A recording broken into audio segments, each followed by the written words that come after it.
He's doing it right now. There he is. Who is that strange gnome boy? Alright. Hold on. Alright. Okay. Alright. We're good. We're here. So anyway, chat, I woke up to some interesting informations. That's not the right one. So apparently there's a rumor of a Nintendo Direct, but that, like, doesn't ever really matter because, like, let's be real here. We get a rumor of a potential Nintendo Direct every goddamn, like, week. There hasn't been one yet this year, so there's probably gonna be one soon. But you know how it is. We will get our informations. It's a place you haven't bothered the chart yet. Yeah. We'll get our informations like a few days before, hold on. Before it's actually out.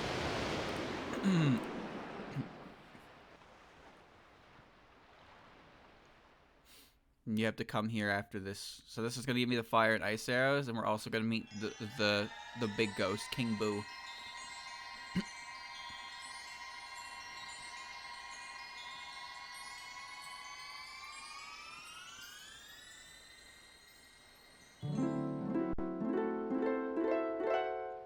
Breath of the Wild 2 comes out in less than 100 days. Can this be? Could this be? Is it Fee? Fi? Whatever you call her? Has a stupid boy, no, a stupid king come to pay me a visit. Me? I am delighted. Are you surprised I know of you? Please, I know all about you, my liege. My stupid, stupid liege. I know what you seek, even if you know not what you seek yourself. You wish to harness fire, you wish to wield ice. Am I right? I'm right, aren't I? But what have you brought to offer me in return? Why, I hope you don't expect me to help such a cowardly royalty without anything in return, do you? You really are such a stupid boy. Such a stupid, stupid, stupid boy. Such a stupid, stupid, stupid, stupid, stupid, stupid, stupid, stupid, stupid, stupid, stupid, stupid, stupid, stupid, stupid, stupid, okay. Alright. Alright. Okay. Alright. Whatever you say, kid. Alright, we're done here. Stupid boy.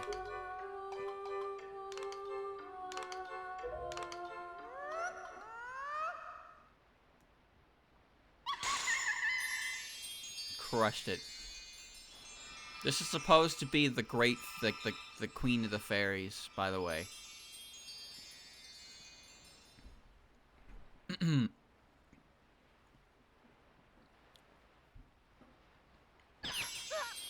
Get out of me.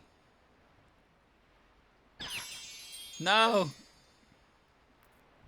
The fairies that just violated your body have granted the power of ice and fire to your bow. Hold R with a knocked arrow charged to your desired elemental typing.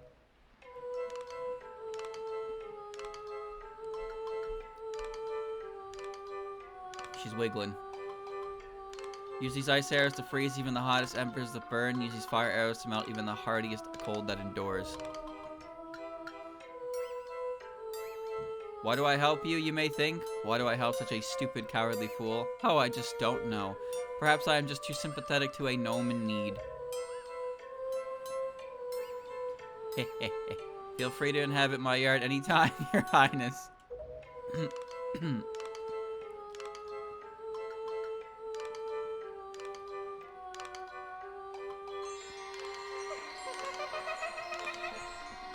The Queen of the Fairies likes Link. The Pokemon update? That's for Pokemon Home, right? Man, I haven't Dude, I haven't played that game in like so long. Crazy. I haven't said yet. Well, Home was supposed to come out in February, right? Like, I thought that was confirmed like in November. Alright, let's go to Windfall real quick, because there's some new changes to the environment. Also, I can get a bottle.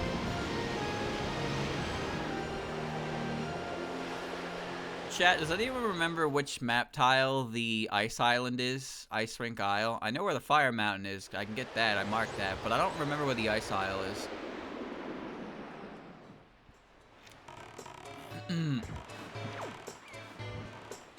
Anyway, here we are.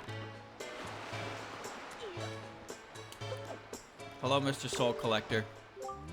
Pardon me, sir. You look to be a fine fighter. Perhaps you would like to do a bit of work for me. Oh, it's simple, really. You just have to kill beasts and... payment? Well, dear boy, it's really a matter... Well, perhaps I cannot pay you now, but in the future we... Oh, who am I kidding? I am completely penniless. I've lost my business. I failed my employees and my stockholders. Pray you were neither. It is all that damn brat's fault. How did she even... Drat, perhaps my own loose lips brought upon my end. In any case, I suppose one should be grateful that they are out here in the sun and not locked away in a cell not too far from where we both stand. Though with the loss of my great mansion and wondrous roof, one perhaps wonders if the cell would have been too terrible. So yeah, if you don't know, actual lore, the rich guy in this game and the poor guy switch places after the Windfall's return because the pirates ransom for the rich guy's daughter is so high that he basically falls into poverty. However, the other girl brings back a bunch of treasure from the Forsaken Fortress, and then she strikes it rich, so their positions switch like that.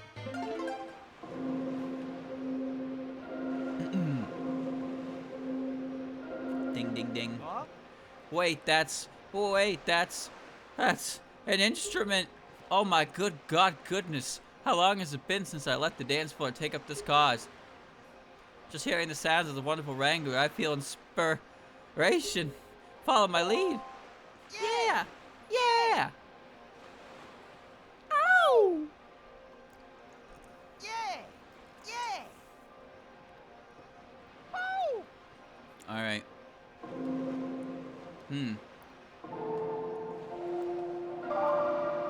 Boogie down. So chat. You learn to wrangle the Song of Past, and using the wind's wrangler ability to spin the moon in cycles between cycles is yours. Such a jam, such a beat, such a thumping too, and it brings back to my thumping youth. This is what a protester needs. This kind of noise inspires one to pull the sun down and replace it with a chilling wave of passion from within. Yeah! Yeah! Except it's not doing anything when he does it. Woo!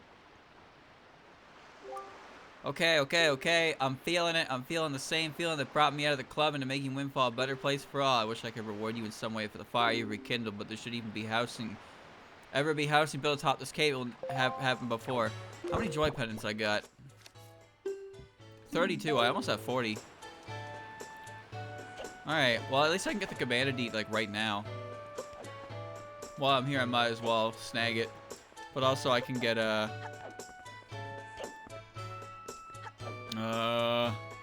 stop in here real quick. So Chad, I also woke up and apparently, I don't know how many of you know this, but this is like, apparently Toby Fox had an interview with Kikiyama. Great, another mailman, another damn mailman. How many times do I have to? Hold on. You know what? I think I know you. You're no mailman. No, I definitely know you. You're a kid who can't keep his word. At least I think you are. You and me made a deal, right? Forsaken, B&E, wench, ransom, huh? Ringing any bells? God, what a bust. Oh, the girl arrived alright. Cut a deal with some sea huggers. Yeah, they had no idea how much this girl was worth. Or was worth. Ransom the bitch and bring her some worried wealthy parents all pissing and crying about having their daughter back. Success story, right? Wrong, they don't take her. Why? Because she don't act like their child no more. They whine. So what if the girl rolls around in the mud and squeals like a hog? Not my problem. So now I'm stuck with the girl. But it ain't all bad. Yeah, things sometimes got a way of working out.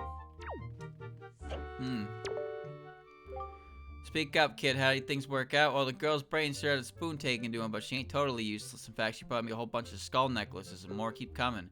What's a skull necklace? Yeah, well, I was wondering the same thing, kid, but stroke of luck, the guy Dempa sees me out once, gets a crazy look in his eyes. It turns out this guy's a freak about those things. He pays top fucking dollar, and now we got ourselves a deal worked out. Girl keeps bringing me skull necklaces. I fenced them to Dempa, and Dempa, who gives a shit what he does? What matters is I'm rich. Rich beyond my dreams. Feels good, kid. Feels real good. You should try it sometime, being rich. That said, got myself a little dilemma. Yeah, not everything's square. I swear to God, kid, that girl's got ambition. What's left in that brain? I keep catching her mailing applications for a solo business license. Can you believe that shit? She's rich and pampered here, but they ain't good enough apparently. She wants to open up a damn jewelry store or something. And without me. Yeah, so I can't have that happening. I lose the girl, I lose the cash flow, dig? So do me a favor, spy a mailman trying to come here, break their wings for me. I'll make sure you're well compensated, kid. Yeah, I read the interview. But yeah, somehow, some way, Toby Fox was able to get a small interview with Kikiyama. If you don't know who Kikiyama is the guy who made Yume Nikki way back when. And he has a bit of a reputation for being kind of a ghost online, despite the fact that his game is so, like, you know, so, like, huge and, like, maybe not huge necessarily, but, you know, Yume Nikki is a really big name in like the RPG Maker scene. But the dude who made it just like, he's like a ghost. He just doesn't really have socials. He doesn't really talk to anyone. He's never really taken it up on himself to like make a big deal of it. Pedestals donated by Zunari. Snort. Snort, snort, snort. Oh great, another islander came to give me blank looks no matter what I say. Oink. Wait, it's you? Oh shit. You sure have a lot of nerve facing me after sending me so many of my brethren to their graves, don't you? Yeah, he just, so he actually managed to get, like, an interview with him, and he made his own limitations, so he only asked yes or no questions. So he asked a bunch of yes or no questions to Kikiyama, and at the end he asked him what he would order on a Denny's menu. It's like, okay. But that was kind of cool to see, because that's not what I expected. Fucking Toby Fox, dude. You're lucky I'm stuck in this girl's body, dead lucky, because I make you dead. Toby Fox has a way of just, like, you know, communicating with, like, so many different devs. He's got his hand in every cookie jar. So it's cool to see that he had, you know, he was able to, like, even talk to Kikiyama. The only other time Kikiyama's ever really, like, popped up, as far as I know, is when that weird 3D Yume Nikki game came out. It was said that it was, like, you know, they had permission and they worked with Kikiyama to an extent on making it. I don't actually know the validity of that claim, but there's a pretty good chance that they, at the very least, did manage to send a message to Kikiyama and was like, hey, can we make this? And Kikiyama was probably like, thumbs up emoji. Like, that's it, you know? So, that game is okay. It's not great, but it's, you know, I've talked about it before, but what I like about that game is it feels like the people who made it actually do care, and they wanted to make something that was good for Yume Nikki. And even though there were some failures, they did release like updates to add some and fix some stuff to make it a better experience, but it is still pretty not great game. Only you can understand what I'm saying, and I really let you have it, you. Hold on, do you understand what I'm saying? Well, his face does look pretty blank, but it's somehow less blank than the others. My name's Mo. Not that you care, since you cut down plenty of moblins without knowing their names, but Mo's me. Groin. As you can see, I got myself stuck in this wretched human body. Well, yeah, you and I can both thank Ganon for that. Of all the moblins at Forsaken to choose from, I get my sorry ass yoinked, and believe me, I did not volunteer. Oh, this is Ganon's experiments to become a little girl. No, actually, I got picked because I'm the smartest of the bunch. What's that even supposed to mean? So what if I'm least likely to impale myself on my own spear? That means stick me in this disgusting thing? What a load. Yeah, I know, I'm just rambling. There's a point to this I'm getting to. Here's the deal. Ever since being jammed in this body, I've had this insatiable desire to trade. It's day 1 of filming for the FNAF movie. Source on that? Hello? Day 1? They confirmed a movie in the works, like, when the first game came out, didn't they? Yeah, look, I don't get it either. It's just it feels great to perform transactions. It's like an itch that spears could never scratch. Now, I've been cooperating with a sleazeball over there for a bit, but I think I could make it out on my own. I want to go solo. But for whatever reason, my business applications keep getting ignored. Don't know if it's normal to humans, but not to this hog. So if you should help me out, you know, reparations for all my buddies you killed to be water to the bridge over blood, huh? Not asking for much, just mail this damn business application. Maybe I'm doing it wrong. I don't know how this works. I know I've talked your out, but that's my piece. I'm done, so... Oink, it's the least I could do. I'll kill your brethren twice over if I could. Oink. Wait, really? No, I believe you. not gonna look like gift pig in the snout. Here's my business application. Be careful with it, alright? We got Mo's business application, but this Mo hopes to obtain a license for a solo venture of his own. Keep it in your delivery bag until you find a post box to drop it in. Just make sure it gets mailed correctly. I don't know what human bullshit is necessary, but have it done right. Thanks. Okay. You got it, Mo. There's source? Hold on. Day by Jason Blum. Day 1 FNAF filming. Oh shit! Oh shit! It's real!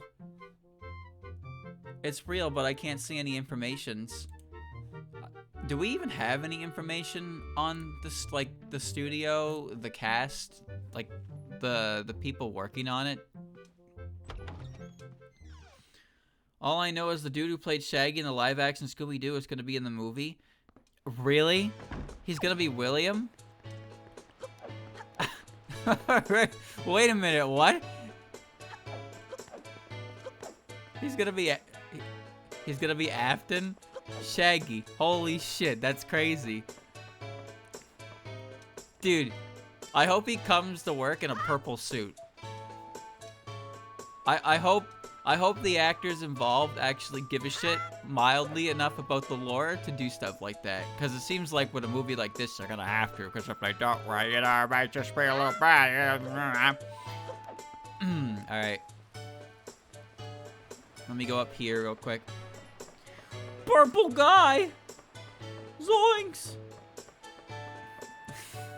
I don't know about this spring log suit, man! Alright, hold on.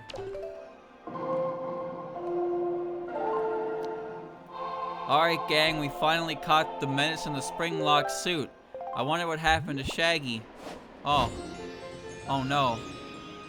Oh. Oh no, gang. And that was when the Mystery Incorporated got a little weird. That's going the wrong way. Whoops. The gang wasn't the same after they unmasked the dude in the springlock suit. I didn't even know that guy was still acting. To be honest with you, I had no idea. I like the live action Scooby-Doo and all its weirdness. Maybe it's just because I was young when it was like a thing. Alright, am I special? Why is that not working?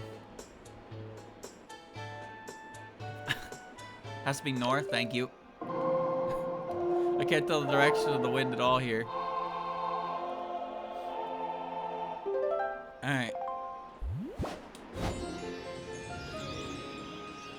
Wait, that doesn't even make sense.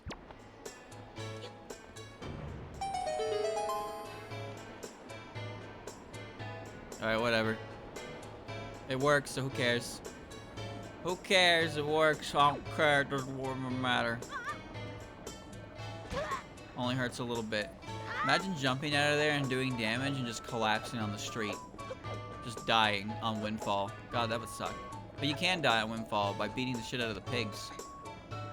How do you get up there again? Wow, I don't remember. What? Why do I not remember how to get up there?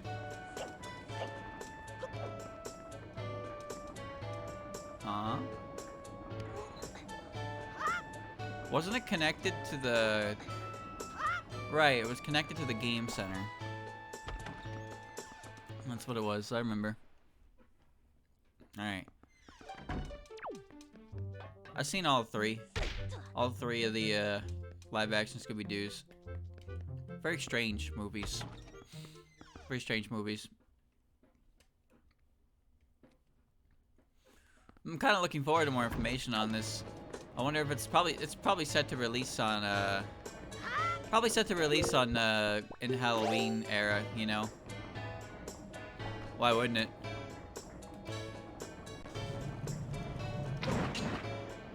Isn't that supposed to work?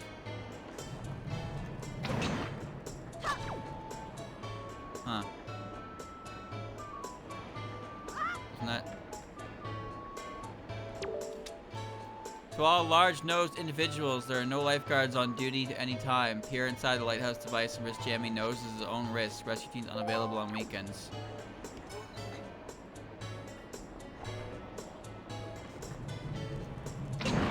Oh my god. What? What? Matey. Well, it doesn't matter. All it gets you is a joy pendant chest. I mostly did this so I can get in the balcony. For the... Oh, mighty, that was close. I'm mostly doing it for this. I am in your walls. I am in your walls. I am in your walls. Yes. Taking your things, taking your things. Purple rupee, that's for 50 rupees. 50, buy a bunch of pairs.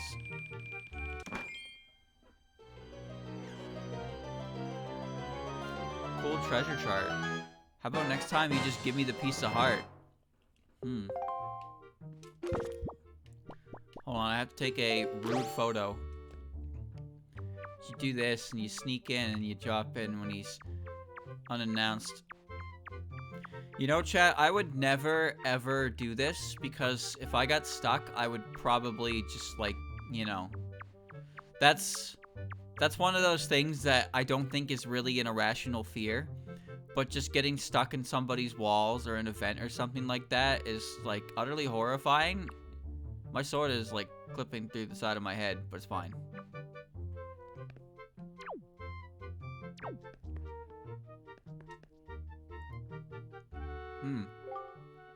Oh yeah, you'll definitely be famous after these. Well, I better get big considering how long it took. Do these sessions usually go for hours and hours like this? Sometimes even longer. How are you getting here? How long you been watching? Say cheeseburger. Huh? You should take a picture of a tree. I like how they're just like, that's the worst picture I've ever seen. What are you, Bigfoot? What, what happened here? What? How long have you? I'm just working on a case, and if you tell anyone, you'll blow my cover. If my husband finds out, I'll have you arrested for obstruction of justice. Oh. Seriously, did you see? Are you traumatized or anything? Oh, I'm about to go ruining someone's life. So you go show the gossipy ladies down here the picture. Great, race car boy's still here. Mostly supposed to rumor photography, repeat mine or behind closed doors. Yeah. I have to show them the picture of what's going on. Oh, what is it now? Can't you see where... Wait, what is this? Really now, a minor there. This is clearly Minko he's meeting with, a woman who both knows pushing 40. This accusation never held any weight. But really, doesn't matter. This boy can wave his proof all around he wants. You don't come back from a damaged reputation like this. Even worse, circumstances shift a little. So she's a MILF versus a minor. Their business is still pornographic in nature. What I heard hasn't changed. Are you... This lady is just... Huh. People can see evidence all they want, but it doesn't matter when their minds are already made up, and how often do rumors get quelled with proof in the first place. Oh, shush, I've had enough of this. Young man, thank you for helping me snuff this rumor out. Miss Twitter over here on the fucking right. Take this, won't ya? You get a treasure chart. That's great. I'm not outright sure what the treasure marked actually is. Could be a race card. Now, wouldn't that be nice? Mark my words, child. In this new age, what you say about others matters more than it ever has before. Now go on and play with your little race cars or whatever it is you do. Okay. Yeah, I didn't like the shot either. Get rid of it. Alright. Hi, here to browse the great Zunari stall of wares, trinkets, gizmos, gadgets, and prizes. You are? You aren't? Well, you should be. Zunari stall is the place to shop in Windfall, if not the great sea itself. Seriously, well, I won't be happier anywhere else, but here, I promise. Oh, maybe you'd like, Wait a second. I know you. Yeah, you're the dude who ruined my op back on Forsaken. You have any idea how long I've been there collecting intel and getting ready to make my arrest at all? You didn't even catch the suspect. He got away. Yeah, great work, hero. Now how is he supposed to seek justice? I don't even want to see your face. Either buy something or get lost, dude. Damn, what did I do? Bark, bark, bark, bark, bark, bark, bark. Could I trouble you to speak to the other counter first? Alright. Yeah, my dear sales, hope I treated you well. Well, you most certainly treated the humble shopkeeper well. The capital you raised me has since rolled out of my stall. Fortunately, one can observe my offered wares to be quite dry. I simply have little to sell. Now, I'm no complete slouch. I feel created a market demand for what I sell to be away. Well, have you seen? Over the island of pedestals donated completely by me in an effort to spruce up the island with my wares. It's embarrassing to admit, but I suppose I got ahead of myself. The people of Windfall crave more than a simple flower. Breaks my heart to be so close to financial success with all the right puzzle pieces, yet still so far off. Alright, that's great. Can I have your flower now? Huh? Am I in another op now? Keep your voice down, idiot. Not that it matters because I'm not. I'm just working a stall now. Call having a job. You should try it sometime. Dude, how much more do you want to talk? Just sell me your fucking flower. Good sir, an idea is left to me. I spy a messenger bag on your person. Simply salivate like a dog at a bone and I consider a certain possibility. Please hear me out. Bark. Bless you, dear fellow. You simply not believe the simplicity of my request, the reward which you will earn. You, of course, have heard my sad musings on my rather sparse inventory I've set at my pedestal around town. But, well, the people of Windfall must be compelled by more than a mere flower. They desire higher heights. And so we come to a difficult problem and a simple solution. I simply must acquire a great variety of product. All across the ocean I encounter many traveling merchants, but in my haste to Windfall I failed to negotiate contracts. I speak of supply contracts, dear fellow, trade agreements to allow the exchange of stock from one merchant to another. I dare not ask to repurchase your sale. In fact, I ask you to continue to use the search for various wandering merchants. You need to draft no paperwork, merely trade one of my products for the product of another merchant. That's all there is to it. For every new item you acquire, you think of the rarities you'll encounter. I know I've said much, but you do follow me, yes? Yes. Settled. Beginning today, you and I will be closest man and man's best friend. We are now partners. I assure you there'll be no paperwork, but it won't be. This item shall serve as proof of contract. Take it. Smells like a nursing home. Okay. Talked enough, acquired devastating thirst. I wager I'll be treating to the bar above quite soon. Waste your time no further. Go now and seek out the great merchants of the sea. Alright, butter. Whatever you say, your butter. Alright. Man, am I happy? I'm so happy. I want to be left alone to enjoy my happiness. I'm so happy you should leave me alone. Let me be happy on my own. That'd be nice. Thank you, asshole. He's very happy, chat. I don't know if you knew that or not. I don't know if you needed my input on that.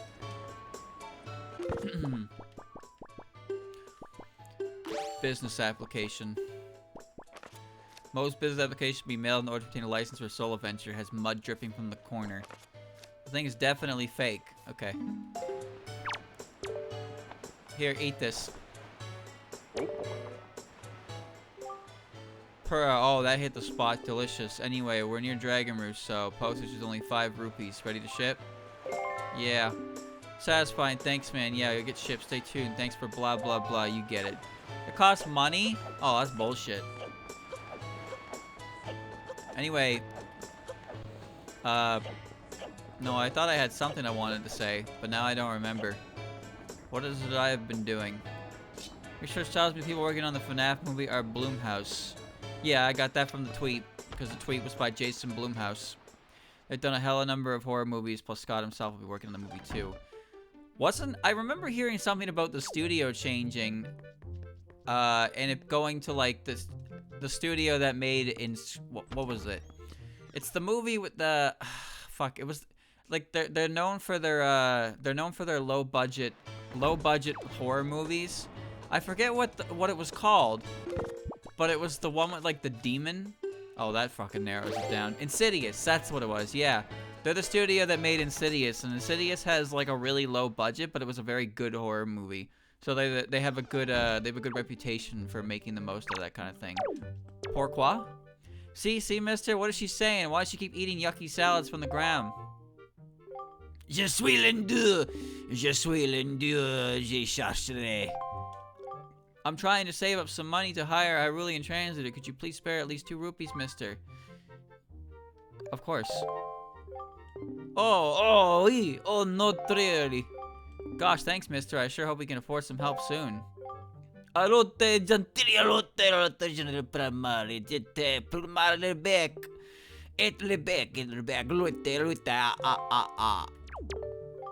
It's really upsetting. Why does Hyrulean make you sound like you're spitting everywhere? I miss my friend, how she used to be and smell. Quit! Here, would you like these? Oh, darling, are those joy pendants you bring before me? Now, how many joy pendants have you? 32? You kid, moi, have you actually? I'm not sure if I've ever been prouder. This is up there when I was convinced one of the students to cease waxing poetical for long enough to finish her macaroni art.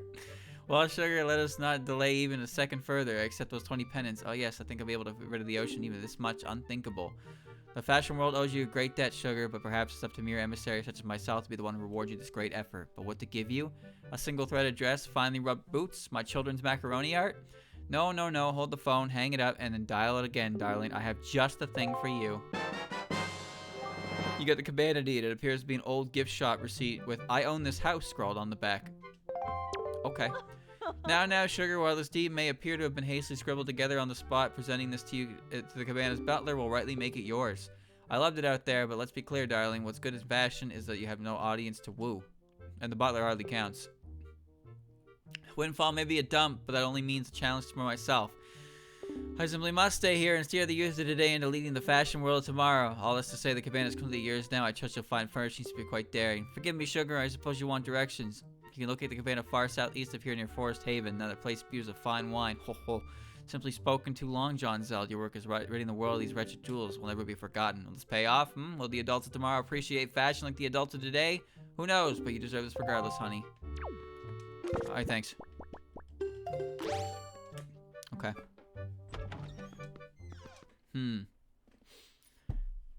I don't want to become French. Not French, anything but that. Alright. Song of Passing. So now we need to make it nighttime. We can do Bottle Quest.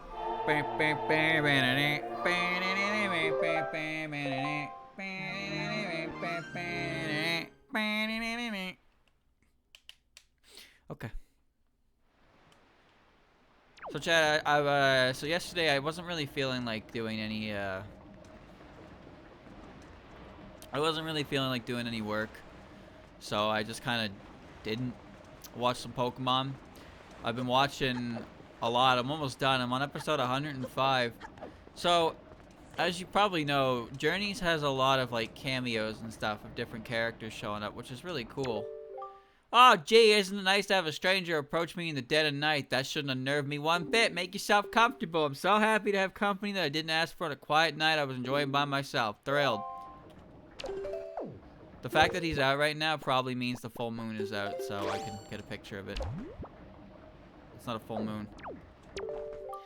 That's great. You're still bothering me. Did I say bother and slip of the tongue? My happiness swells as big and round as the moon when it gets bothered by drunken strangers at night. Want to go ahead and block my telescope with your staggering frame? You wouldn't be the first. You won't be the last. So happy. Sarcastic asshole. So anyway, I was watching, I watched an episode. I want to see what the Bomb Shop guy's doing. How's he doing? And it was a Team Rocket episode, because right now what Team Rocket does is they essentially just summon a gacha machine for their Pokemon. It's really stupid. But they decide, they get a bad roll. How you doing, man? Oh, when did it? I mean, hello.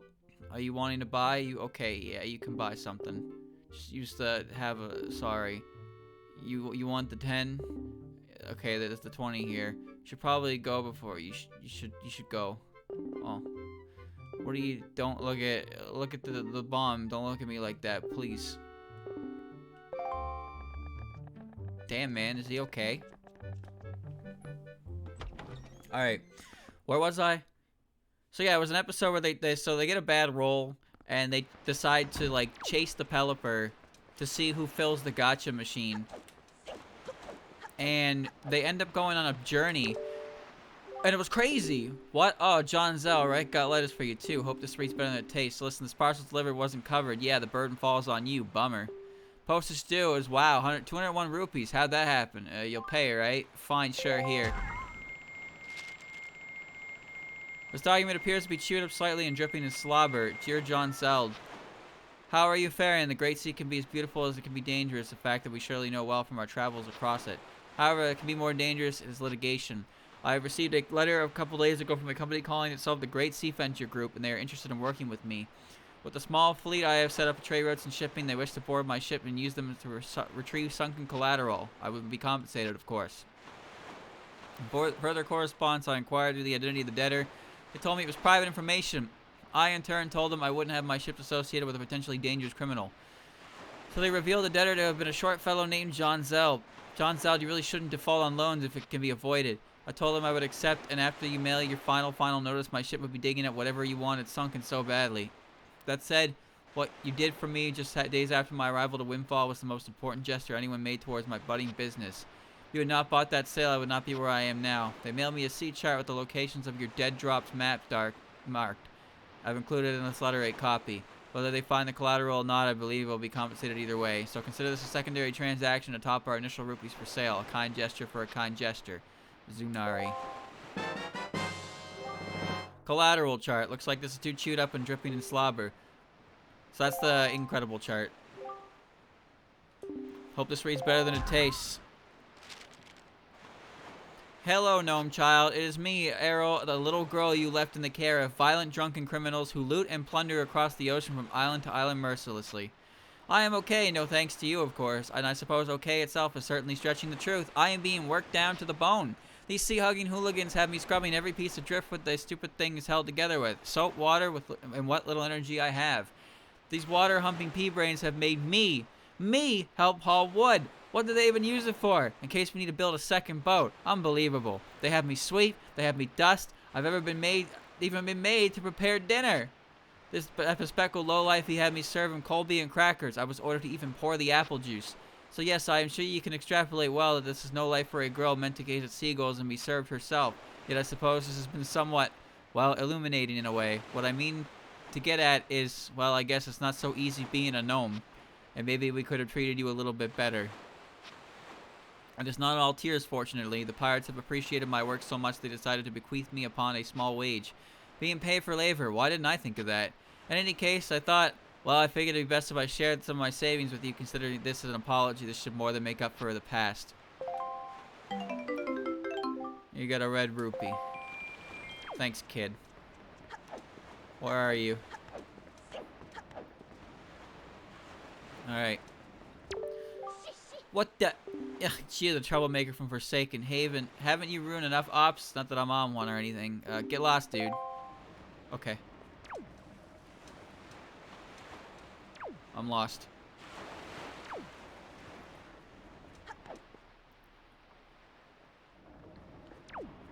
Time to follow.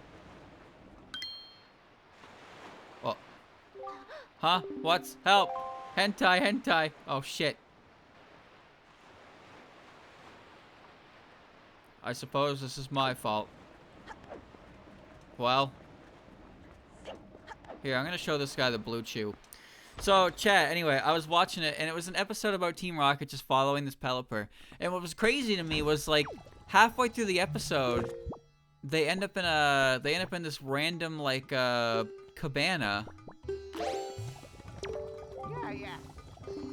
Hold on. See your use ass. Check this shit out, dude.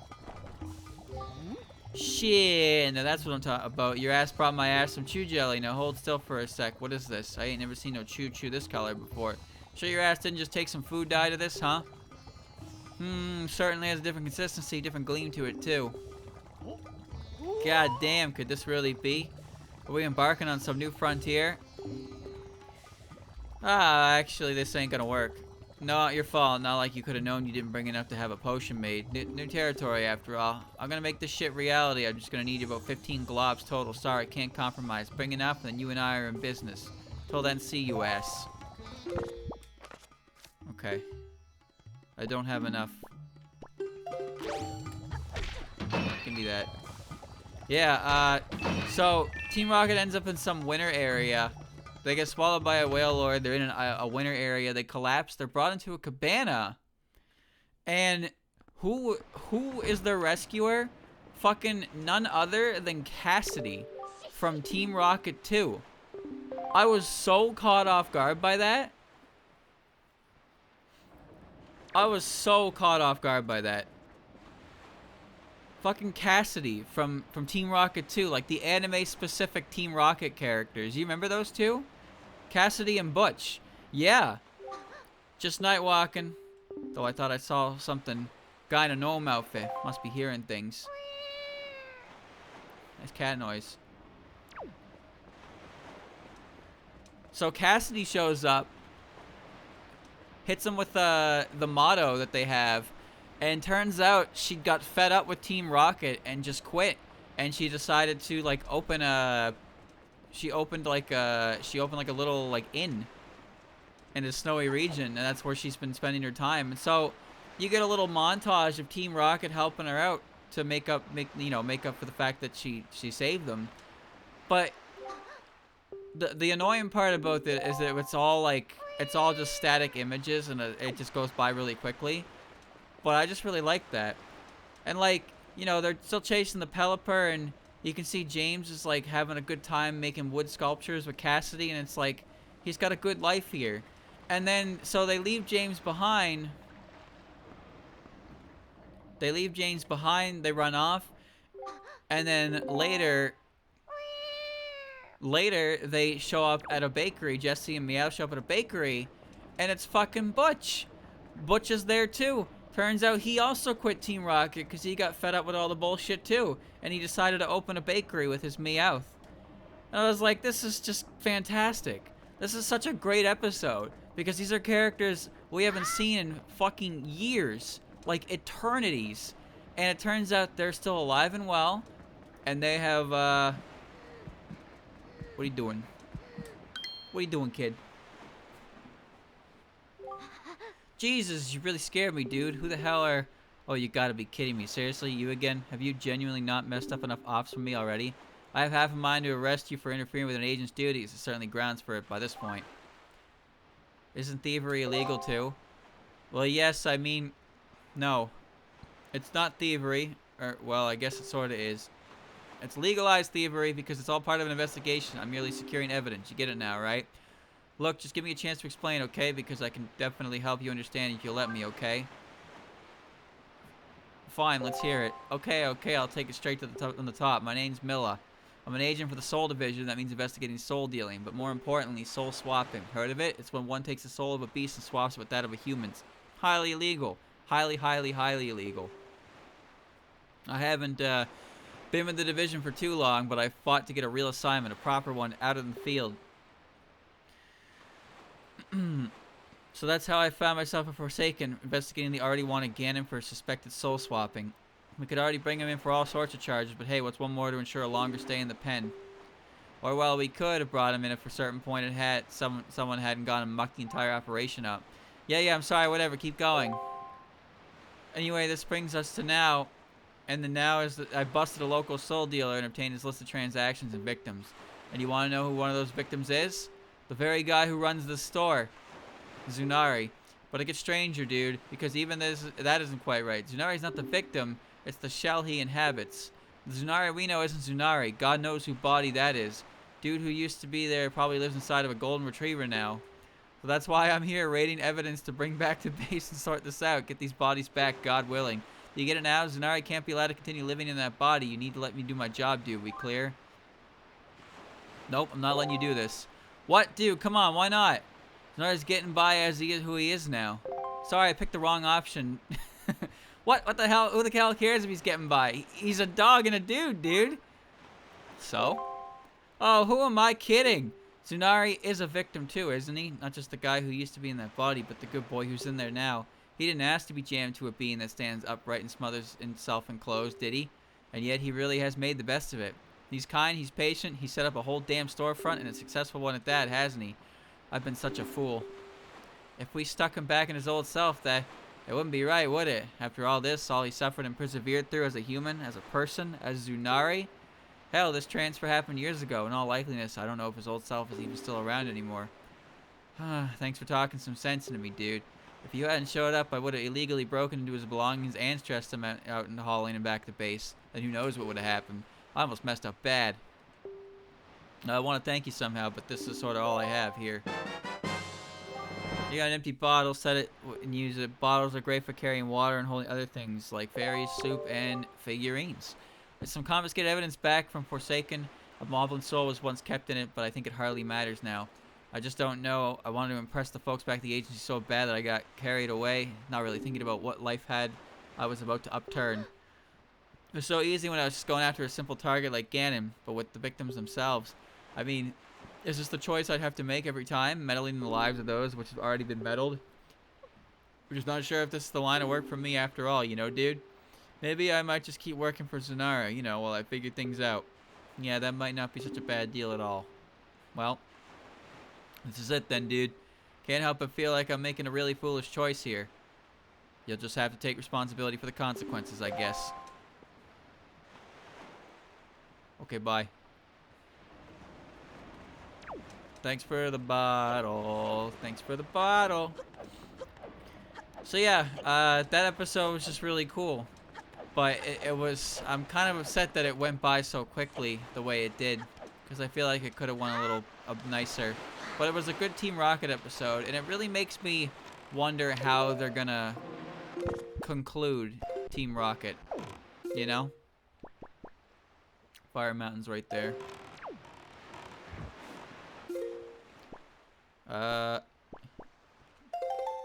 Hold on. Beatles chart. Collateral chart. Yeah. Alright.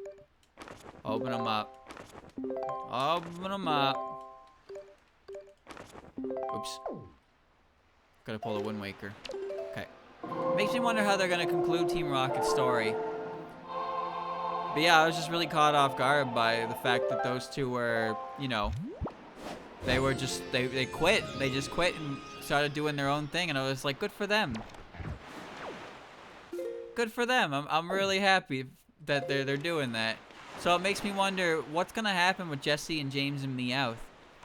Because I feel like there's no way they're going to end it by just being like, oh yeah, they're still with Team Rocket. You know, because, like, that's not a happy ending for them. Like, Jesse and James have been a part of Pokemon essentially just as long as Ash has. Minus, like, one episode, maybe. So, it's only right that they also get some closure. If they don't get proper closure, that would be terrible. Because they're really popular characters. Everybody knows Jesse and James and Meowth. They're fucking, you know, they're huge. They're so big they even get their own episodes, you know? That's gotta mean something, surely. That's gotta mean something. Fire Mountains. Yeah, it's that one. There it is. Alright. There was I don't know, most of you probably know about this, but you know about the manga series, like the Pikachu manga series? That was very, very short. I forget what it was called. Actually, it might have been Clefairy. There's this really weird, like 4-volume manga that's kind of like based on the anime. And the final volume of that goes for an insanely high price. And in the end of the manga, it shows an image of Jesse and James and Meowth together. And Jesse's pregnant. I think it was Electric Tail of Pikachu, yeah. Jesse's pregnant, James is there, and Meowth is there. So, like, Team Rocket retires... And they're you know, they're a happy family in the end of that. This was years ago, by the way. This was like years ago. There's been all kinds of different things with those two characters. We've seen so much about their lives throughout the course of just Pokemon in general. So it would be really nice if, you know, Like you could say like, oh, they're bad guys. They don't deserve to have good things happen to them. But Team Rocket, I know they're bad guys, but they're not bad guys. You know what I mean? They're not bad guys. They've had a series of unfortunate events in their life. That's all it is. They deserve a happy ending. And they've never really succeeded in being, like, bad, you know? I have a dentist appointment in a week at 12:40? Motherfucker. I hate the dentist. What's today? Today's Thursday. Aw, man. That's 5 days. That's gonna cost a pretty penny. They steal Pokemon? I'd like you to name one time that Team Rocket has successfully stolen a Pokemon. Just one. That's all I need. Just one. I'll wait. I'll wait. Meowth? That...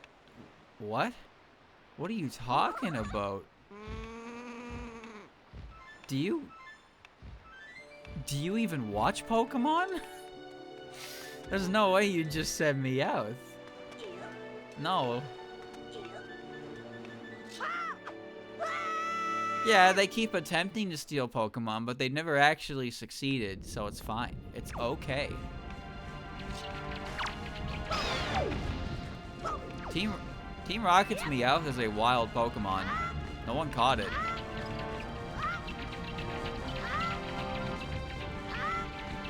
I'm here. Whoa. What the hell? Alright. Yeah. Team Rocket's Meowth is a wild Pokemon. It could just, you know, somebody could just catch it by accident if they really wanted to. It's kind of insane. Alright, give me this.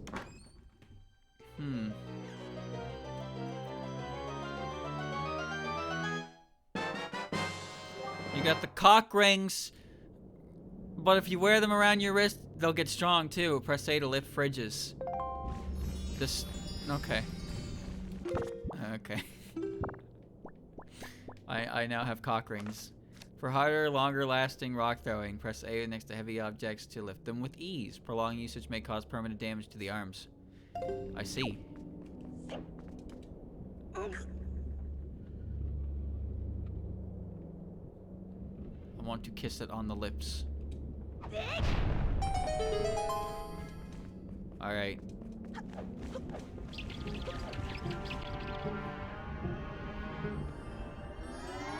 Alright. Alright, chat. So, quick question. Where is Ice Rink Isle? Where is Ice Rink Isle? Which map tile is that? I honestly don't remember which map tile it is at all. And I can never remember where it is. I only know Fire Mountain is next to Dragon Roost. And Dragon Roost looks like a foot. Anyway. Which one of these tiles is it? Oh, shit. Ah. Where's my boat? Is it by outset? I feel like it's by outset.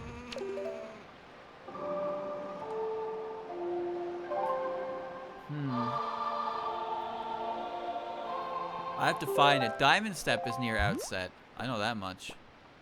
That's great. That's Great Fish. I don't know what that is. That's Tower of the Gods.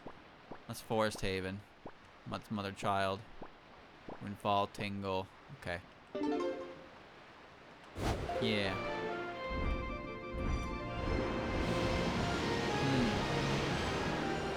It's 2 down from the tower.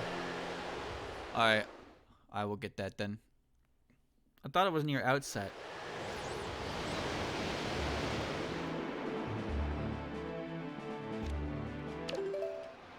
Whoop. Okay. Alright.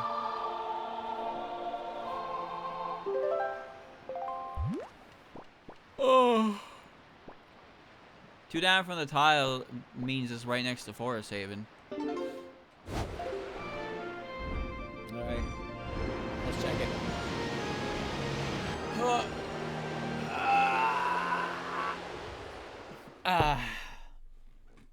Okay. The last episode I watched was Ash had a battle against Drasna of the Elite Four. Like the Callous Elite Four. However, it was a 2-on-2, which is really stupid. Why was it a 2-on-2? I think that's dumb as shit.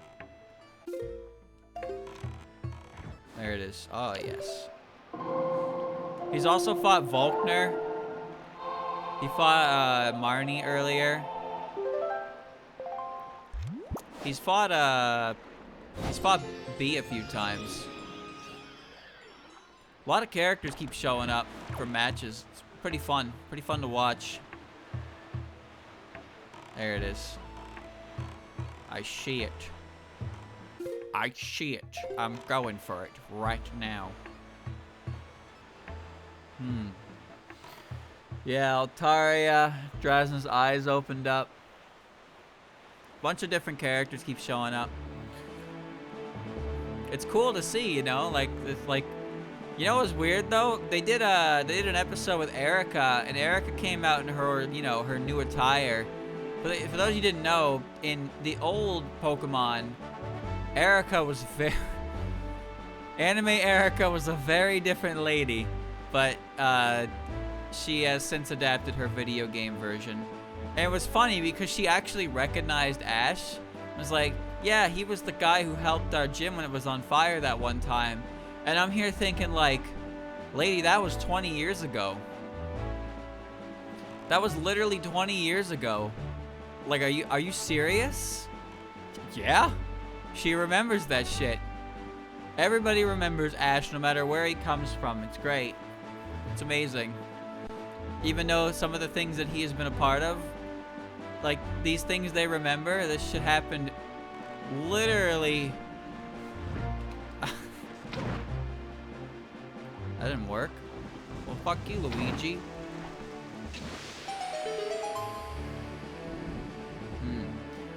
No, gym burning down is a big deal, but what I'm trying to say is that was 20 years ago. How the fuck does Ash look exactly the same and it's just not being questioned? You know what I mean? She's like, I remember you. You helped our gym when it was on fire. It's like, hey Erica, you mind telling us when your gym caught on fire? Oh yeah, it was something like 20 years ago. And then she looks at Ash and she's like, wait a minute. Now I can actually believe that Erica herself has aged 20 years, but she doesn't actually look any different at all because she's a beautiful lady. But you can't tell me that Ash is still the same age all this time. You cannot bring up events that happened this long ago and just be like, yeah, it's fine. He's just this young forever. It's like, huh? What you mean? I like the noise he makes.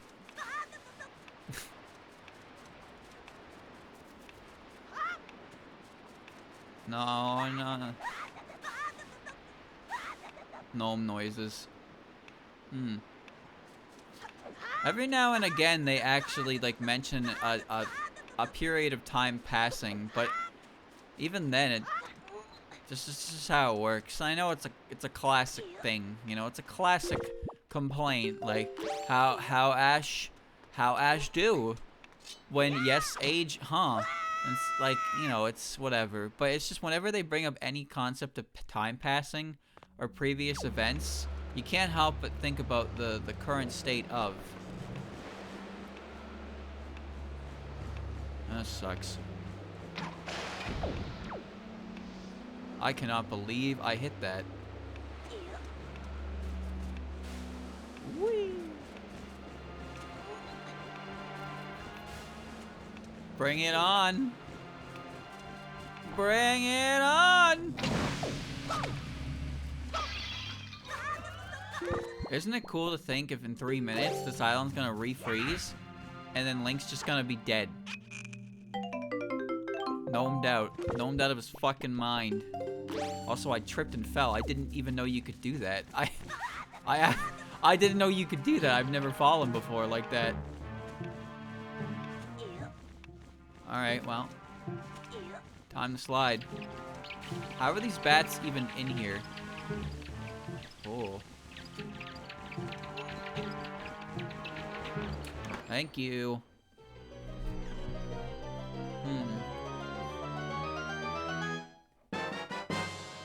You got the iron boots. Wear these heavy stompers to resist wind and apply heavy pressure from above. I bet when you're done with these, the Deku family would pay you handsomely for them. Just a hunch. Alright. Just studying these, no one can force you back. Walk straight into water to commit the fastest dive you've ever seen. And then die. Okay. Guess I'll die. Big, heavy boots. Big, heavy boots. We're gonna get the new season for Pokemon like 9, like Gen 9. Oh. It's gonna have its own set of protagonists. Ash is gonna retire. But you know what? He deserves it. He deserves it. He's been at it for too long, man.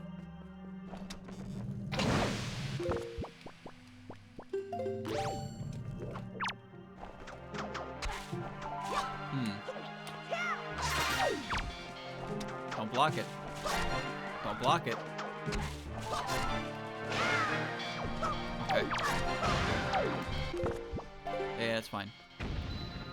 I'm curious how the new season's gonna go, because it will be someone different.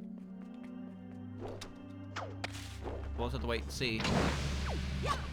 But I'm mostly invested because I do want to see what happens. Like, I want to see where Ash and all... Because it's not just Ash, you know?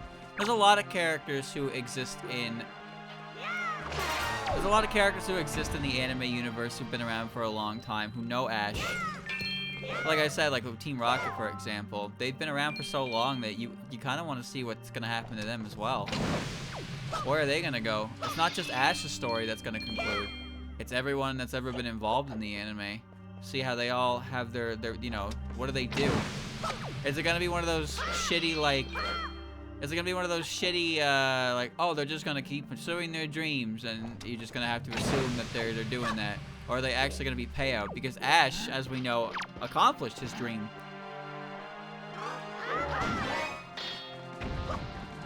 He accomplished his dream.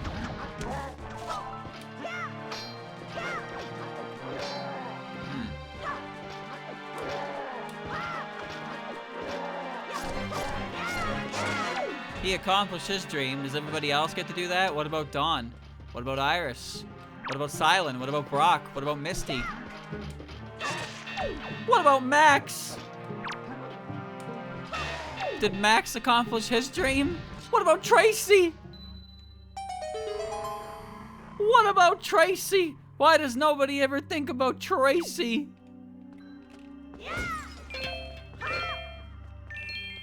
Actually, you want to know one of the most interesting and unsolved? An orange rupee, just one of these. How many peels? Here's a very interesting. So you know who's Tracy? Are you serious, or are you having a giggle? Because if you're serious, I will answer you seriously. I'm going to assume your question is serious. I'm going to answer. Tracy Sketchit. He's the character. Okay, so Tracy Sketchit is the character. Okay, he palled around with Ash and Misty during the Orange Island saga because this actually ties into what I was about to talk about. They met Professor Ivy, the woman in Pokemon history with probably the biggest boobs. You know, that's not really important, but I figure if I say that, you'll probably remember who I'm talking about because that's just the kind of people you are. Anyways, Brock decides he wants to stay and study with Professor Ivy, so he stays behind as Ash travels around the Orange Islands and all that good shit. And he meets Tracy, and Tracy's like, I wanna travel with you guys. So then Tracy ends up traveling with Ash and Misty across the Orange Islands. Our temple's closer to the south. Yeah, I'm sure it is. So anyway, after the Orange Islands... I thought it was James. I mean, yeah, I guess that's true.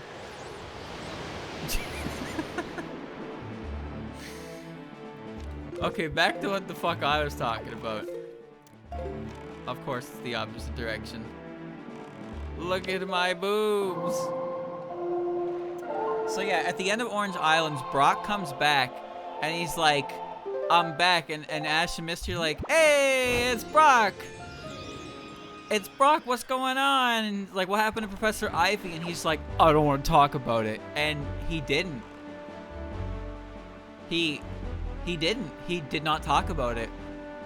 With no explanation at all, Brock leaves Professor Ivy as if he had a traumatic experience, and then Professor Ivy is never talked about ever again.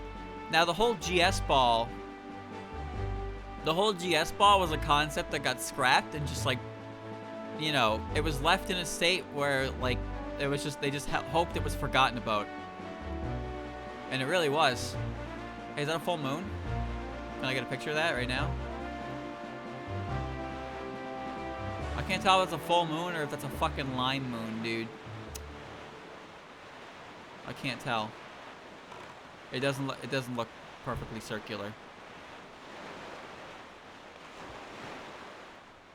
I have no idea. No one really knows. No one really knows for sure what happened because it was honestly just a scrapped it was just a scrapped you know, it was just completely scrapped, forgotten about. The GS ball, no one cared about it. Well, it's not that no one cared about it, but they just like didn't do anything with it, so it just kind of got left, and they just tried to forget everything that was involved with it.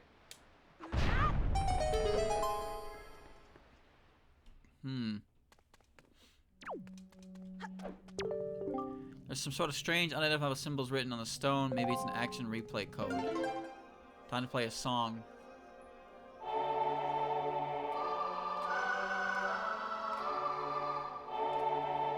Tracy was only around for a handful of episodes because the Orange Islands wasn't very long.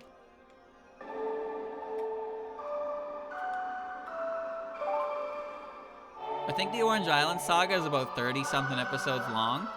And then it's just like it moves on to Johto. You're gonna wrangle the Earth Gnome's lyric. This melody reminds you of home. Yeah, it's an event item, but it's also played a part in the anime, but it never went anywhere, so they just kind of like pretended it didn't exist. Hope that everybody forget about it. Who dares wake me from my sleep? My stars, is that you, my liege? Do you remember me? My name is Naruto. I was Queen Zelda's head advisor. After you fled the kingdom, it was up to Her Majesty and I to decide what our next action would be.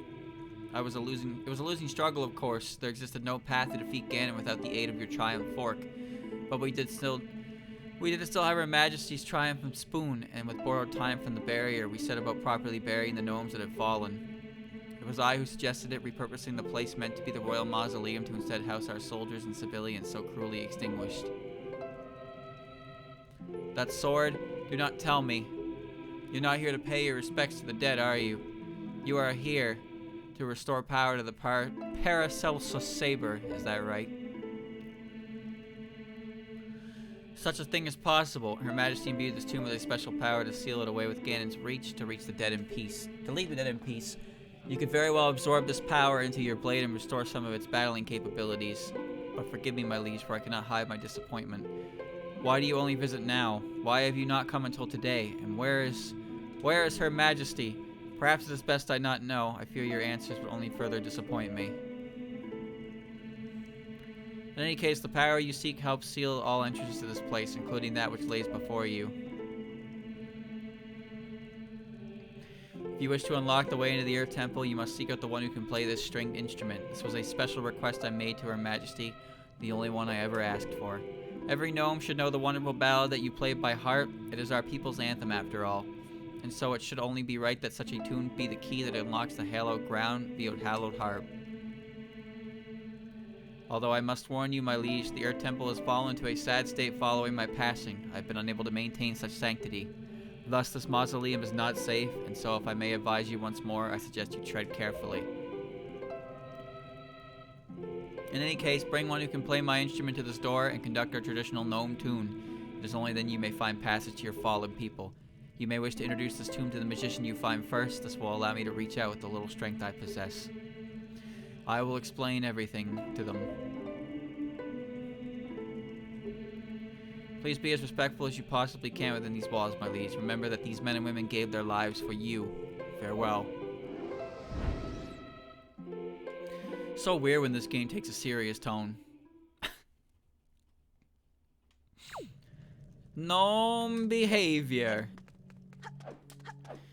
Yeah, the GS ball was like, it's just something that never really went anywhere. Kind of weird. But Professor Ivy is one of those anime characters who just seemed like a big deal. And then just never came back because I guess they just didn't want any affiliation with that to show up again.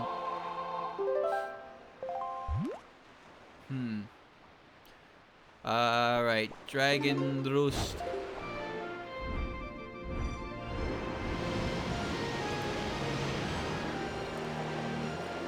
I have failed to drink water. It has spilled down my chin. God damn it. Oh well. I hear it. Oi, mate, you be playing the harp, mate. Alright, hold on. I have to get this guy's secret treasure.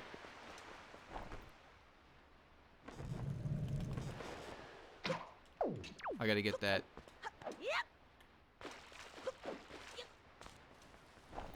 While I'm here and all, you know.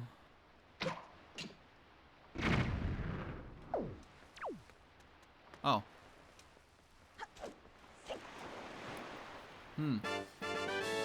Got a silver rupee. Okay then. That's important. You need a lot of money for Tingle. I need to tongle my Tingle. Okay.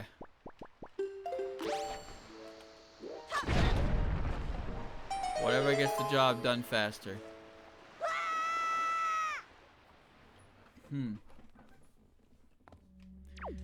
Well, this is a cool looking... Whoa, it's dark in here. Why is this under Dragon Roost, you may be wondering? And the answer is, I don't know. But it is. So just put up with it. Holy shit, why are the rooms not loaded, dude?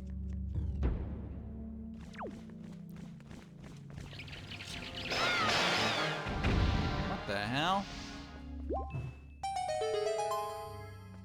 Alright, well, that's one. Next. But there has been a lot of like cameos and stuff for from different anime characters in Journeys, which is just great.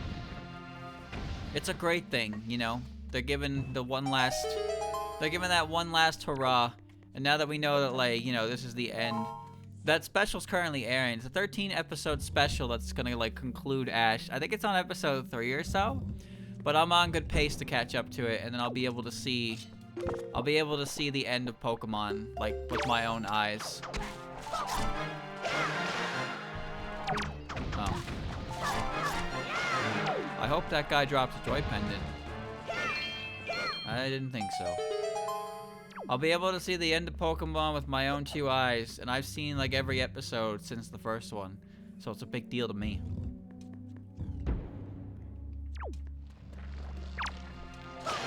One, 2, 3. What an amazing gauntlet of enemies I got to fight there.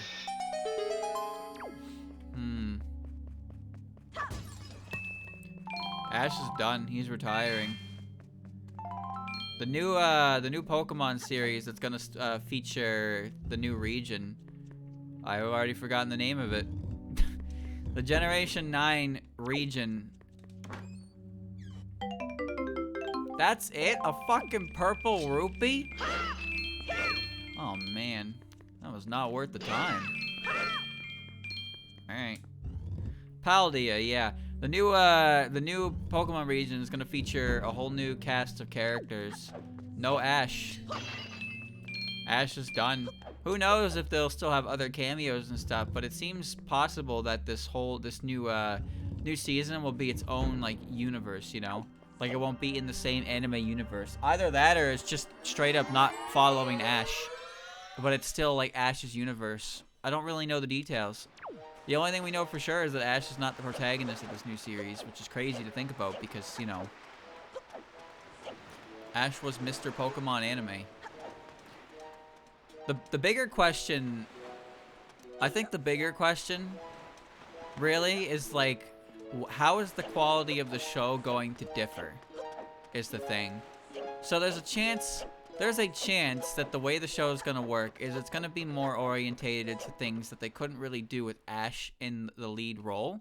But I have a feeling this is more so just going to be a bit of a soft reboot because people who know who Ash is are like my age or older. Oi, oi, oi, if it ain't Doritos Hero. Oh, is there Paul treating you, eh? We birds strap some top-notch deals, don't we now? That's right, I trust my heart instincts over queers flapping about. You did as well, John Zell. Well, me and me mind, John Zell, you've been checking the mail lately. I know, lad. You've got yourself an adventure. You see, thoroughly Rito will be there to journey adventure ourselves to a journey to make sure mail gets delivered. And journey to make sure we get paid. Postage, lad. You gotta check those red bouncing boxes. Pay the postage. You'll be a good lad and check the mail first thing, won't you? Okay.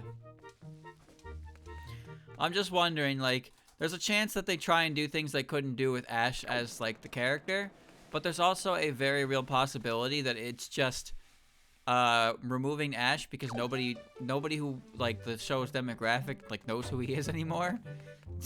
So that's possible. So it's just gonna be like this main character is just gonna fill the shoes of Ash the same, but it's not gonna be Ash, so they can kind of start fresh with a new audience. Which I don't want to think of it like that, but that seems like the most possible. That seems the most probable aspect to me. I'll still check it out. But odds are I have a feeling it's not gonna be like, you know, crazy amazing.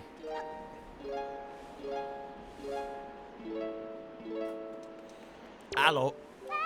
No, John Zelda, that you might.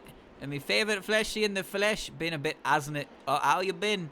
You collect those boars, kill Ganon, kill that little girl, spill the deets already. Me? No, that's an interesting thing to ask.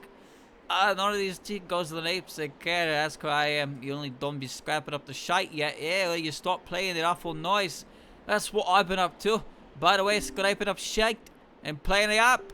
Yeah, they weren't so keen on me attempting the mountain dragon roost myself and see Valoo. Oh well, no regrets. I'm getting so munted I ended up here in the first place. I'm miserable, John Zeld. I hate it here. I'm at me wit's end. You see where I'm standing? Yeah, well that's me bed now. You don't let me sleep inside anymore. You have any idea how that feels? I miss me Jandos and Togs. I miss me mates. I'm glad you're here, but I miss me mates back home, yeah, you know? And I miss me home, and I mean being able to leave home. I have freedom to go out and see what I want to see. I feel the ocean breeze against my beak, dipping my wings in the water. So's mate, it didn't mean to whine on this. You're the only one bloke who gives me time of day, you know? I know you got your own problems, bounties, dragons, creatures, whatever else you pile on that green plate of yours. So I appreciate you listening to mine for a spell. Don't lose a wink of sleep over me, mate. I'll be fine. At least I got me up, yeah? Whoa, mate, you got yourself one of Wind Wrangler. Sweet as, bro. You know how I use it, eh? What are you waiting for? Your photo, my lead? Oh, alright, admit it. Trying to prove you're practicing. Oh, shit. I remember it. There you go.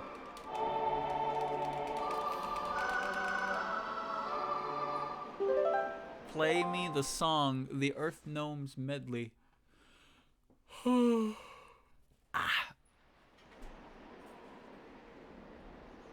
That tune. Don't know, might just sounded real nice is all. I wonder how long I've been stuck on this shite rock, moping up shite for the rest of me shite life. I look out from here to see an ocean just begging to be sought across, but these wings ain't worth none. They're all munted, John Zell, munted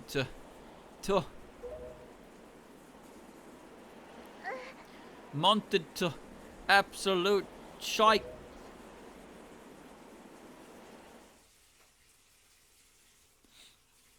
There's a lot of filler episodes in all Pokemon. That much is for certain. But I'm just trucking away. I got 30 episodes left. I'm almost done. I'm very close to like getting to the old battle arc. Because, you know, I know that there's like the big masterclass tournament at the end. So I'm pretty sure there's not much filler episodes left. There's still that Project Mew shit, which I just don't really like get. But whatever. Whatever, man, it's fine.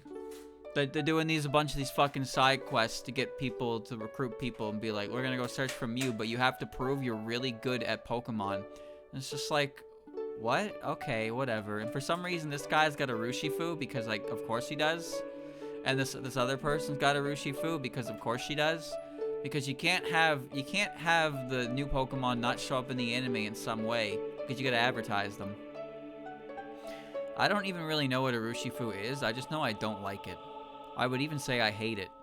It has some previous form as well. I think it's a legendary. I don't actually know if it counts as a legendary or not. But either way, I hate it. I think it's stupid. He's got stupid moves, he's stupid looking, and he's dumb. And I hate him. Although I think Calyrex is worse. Oi, mate. Not sure what was in that hoi pie I snacked on earlier. Just woke up from the most screwed dream I have had. There was this ghost, she spoke to me and we played that tune from Now I See a Sword and... Mate, who exactly are you? You know what? Don't even sweat it. I don't care what you got yourself into back then, nor what you ran from. Not me place to judge. I don't need no ghost to tell me who John Zeld is. Cause I already know who John Zeld is. It's me, mate. And I'm not gonna leave me mate hanging high and dry in the time of need. If you're needing yourself a musician to help open up some old cemetery, I'm your bird. But you do me a favor, mate. I know it's important to you to get your sword all spiffed up, ready to take on Ganon and all. Well, consider taking a scenic route to the Earth Temple, would you? It'd mean a lot to me. Sorry, I'm not gonna fulfill that request. We're gonna cyclone it up.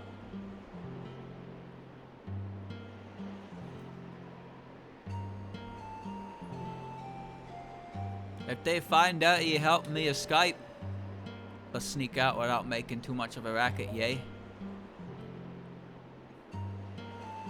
Time to wipe your own ass, you fat fucking gecko.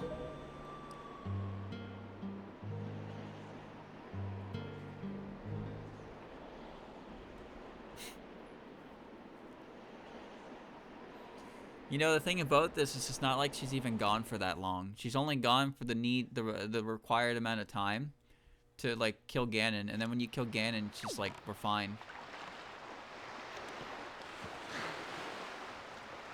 No, I want to speak. Christ, mate, can't tell you how good it feels to be out on the water. And do I fancy a swim? I've the passos. Forgot me togs back home. Besides, I think I'm just cozy sitting right here. Just do your thing, John Zell. Alright. Watch this.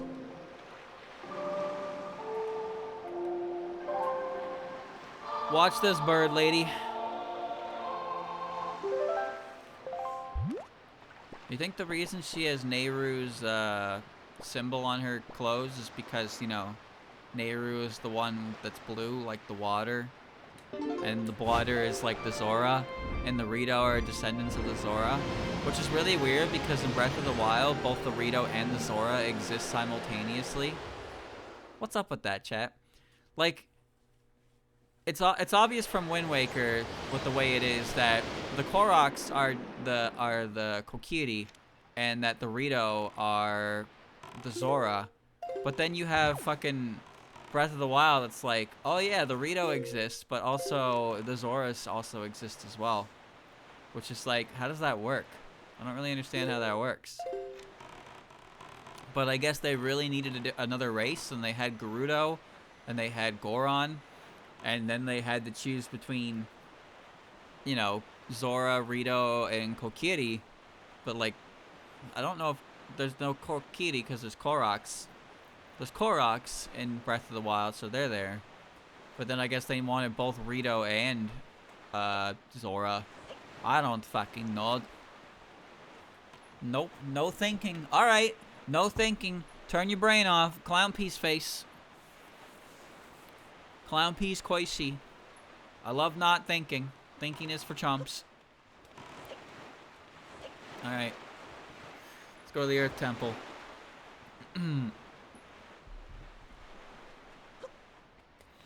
Oh boy, I sure do love the Earth Temple. It's my favorite.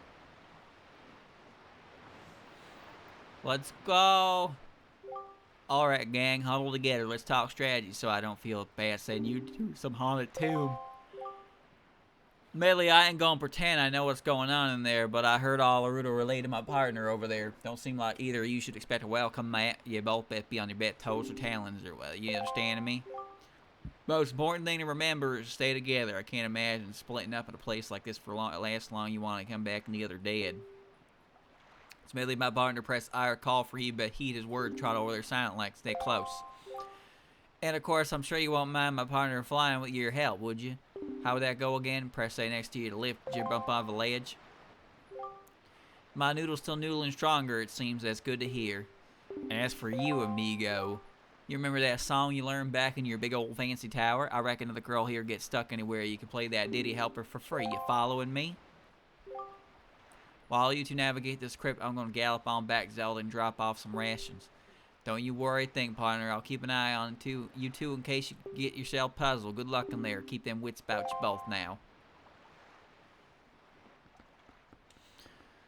My wits are being challenged. Alright. Chat has gone from no thinking to setting fires to roasting glizzies. I like how this is the natural progression of my chat. This is the power that you were given, and this is how you chose to use it. Unbelievable.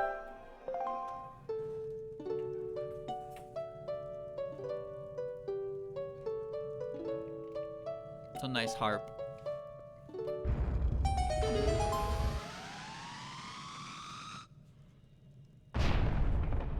I just love how it explodes like that.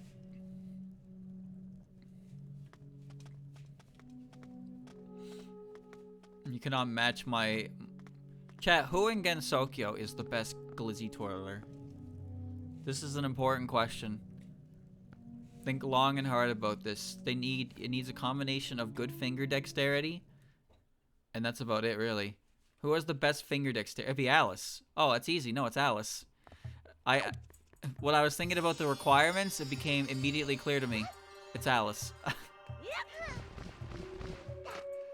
Alice is the best glizzy handler in the entire series. This is the worst conversation I've ever been a part of. Wait, this isn't true.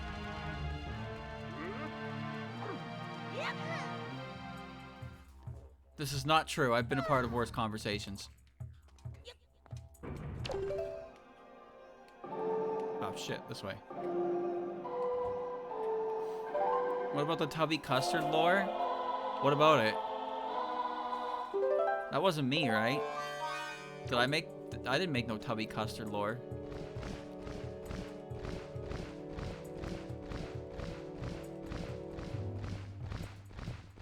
Push button. I did in Yume Tuki? What the fuck did I say? Wait a minute, what did I say? I don't believe you, chat. I don't know what you're on about. Okay, well, that was cool. What did I say?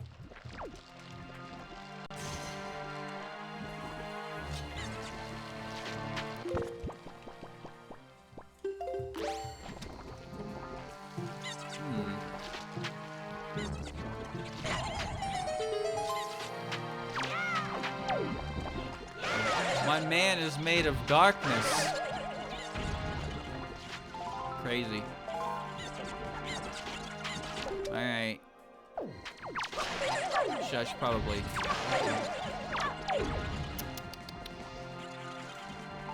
Okay.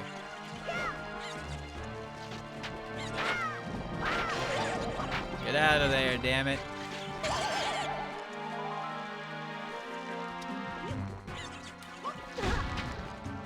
Come on. Slightly turn in this direction. Medley? Slightly turn in this direction. There you go.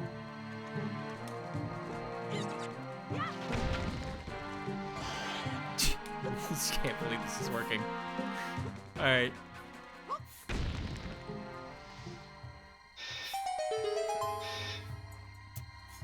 Hold on. I need to... Okay, I'll just do the thing. Alright. I don't know what you're talking about, chat. I have no idea what you're talking about. Any of this tubby custard nonsense.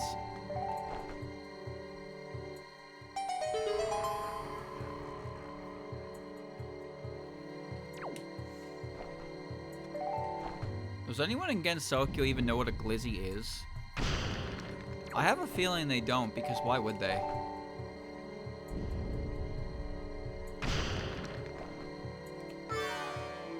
Why would they know what a glizzy is? They don't have hot dogs in Gensokyo. Sumireko? Well, yeah, I guess she would, but she's not from Gensokyo, so I think that's cheating. Wait, Sanai would too, but she's also not from Gensokyo. But I guess if you want to argue, like, semantics on that, nobody's really from Gensokyo. They're all from the outside world.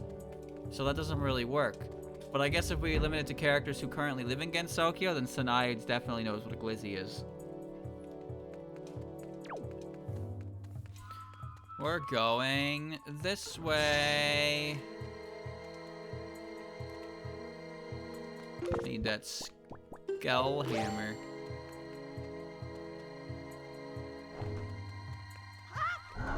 I tried my best.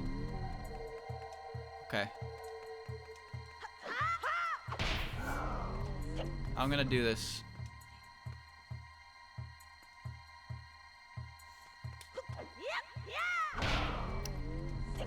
You need to like stretch your arms out a little bit, my guy.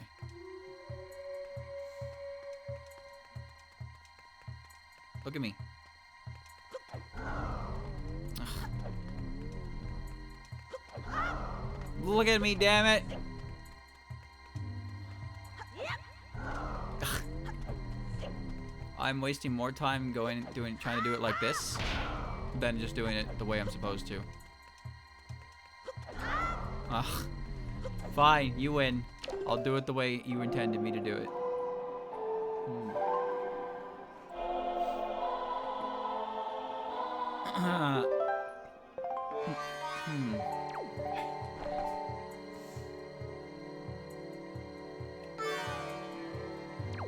Alright.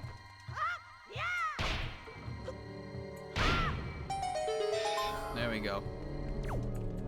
I'm now covered in that good mist. Come with me if you want to live.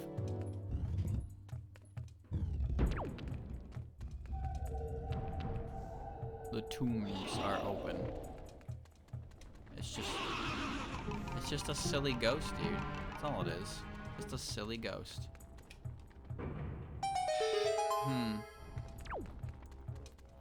Wrote a book about it? No. What kind of book would have information on a glizzy?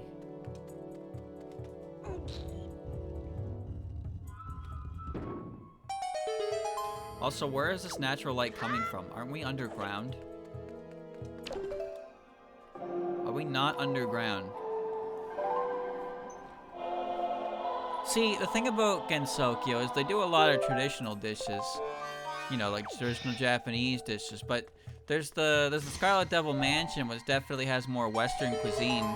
But I don't think there's a single character who has ever put on an apron, grabbed a spatula, and got to work on the grill. You know what I mean? There's no grill master. There's no master griller. I got a key. This is great. And now there's a floor master. And there's a cool room you cannot do anything in here with yet. Alright. Mistia works a grill. Okay, yeah, she does. You're right. She does work a grill.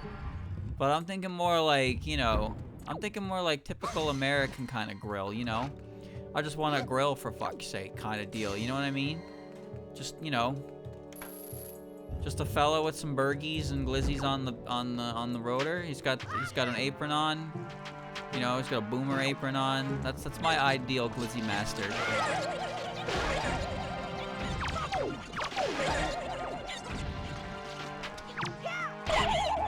Huh. Oh. Holy shit, that's gore. That's actual gore. Wow. I didn't know it did that. Alright.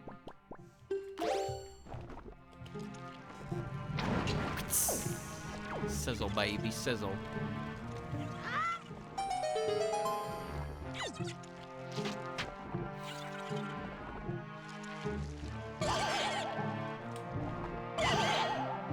They turn to stone when the light touches them. They're corrupt. Alright.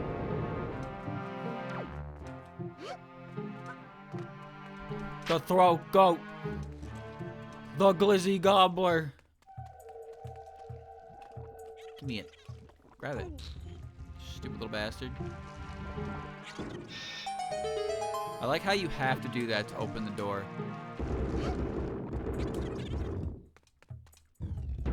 Welcome to my favorite room. Ah.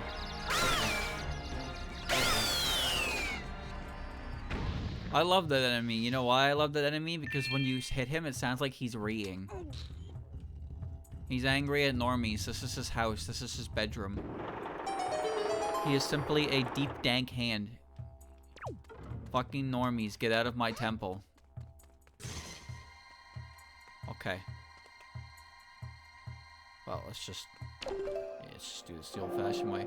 Let's move out of the way so she can do that.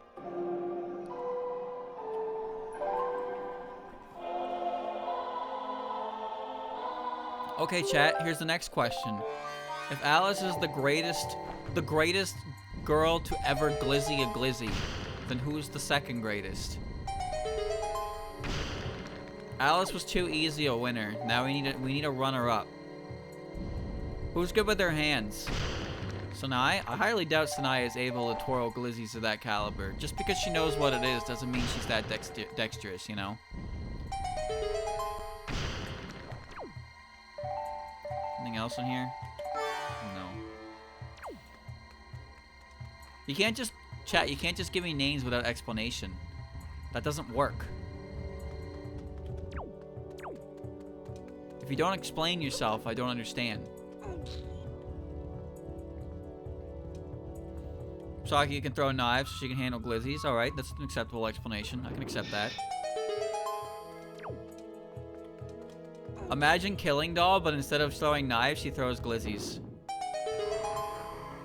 Imagine what that would look like if she performed her Killing Doll spell card, but instead of knives, she just threw a bunch of fucking hot dogs.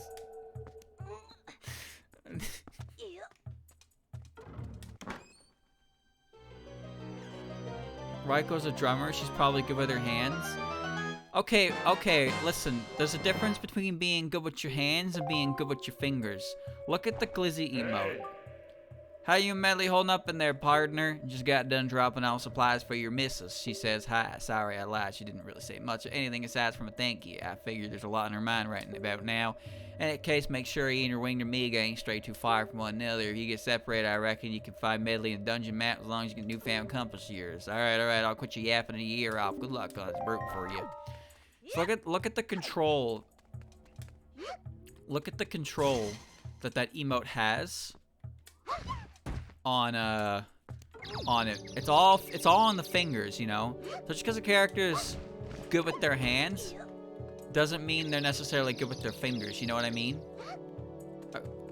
Surely that makes sense. Lyrica? I mean, Lyrica's pretty good, yeah. The instrument girls are pretty good with their fingers.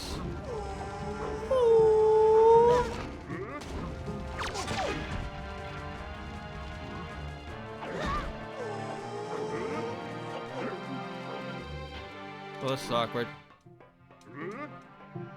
Let me just,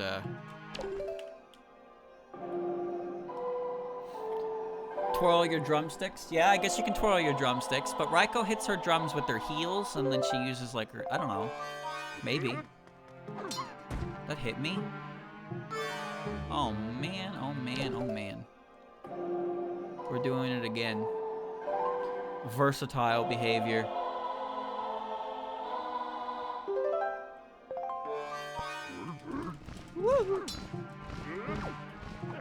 Bro, I am out of there.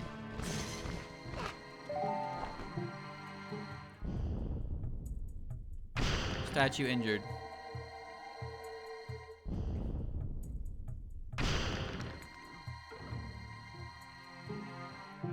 Okay.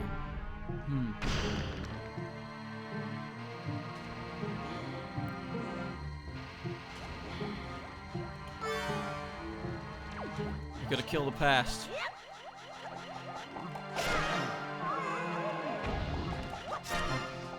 I like the noises Poe's making this game. I don't know why. These guys are the greatest to ever do it.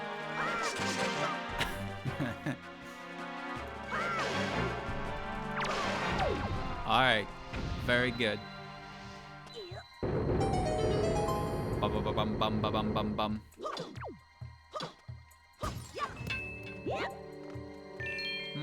Yes, good. Alright. I got it. Alright, I got it. It's all good. Aren't they ghostly instruments? Yeah, but I'm pretty sure it's confirmed that the Prison Rivers can play other instruments. It's just they, you know, they strongly prefer, the ones they have. That's all it is. I don't remember if I need Medley for this room.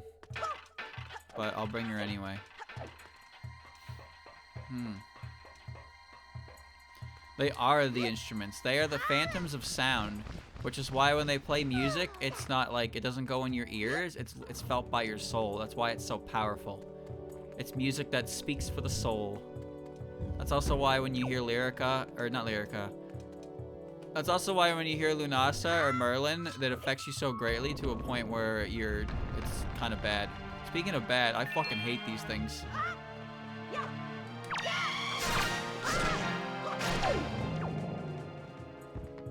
Yeah, funny cartoon Zelda game, wee hee, and then they make that enemy, and somehow the scariest re-dead in the entirety of the world. Get up! Why do they scream like that, dude? It's fucking horrifying.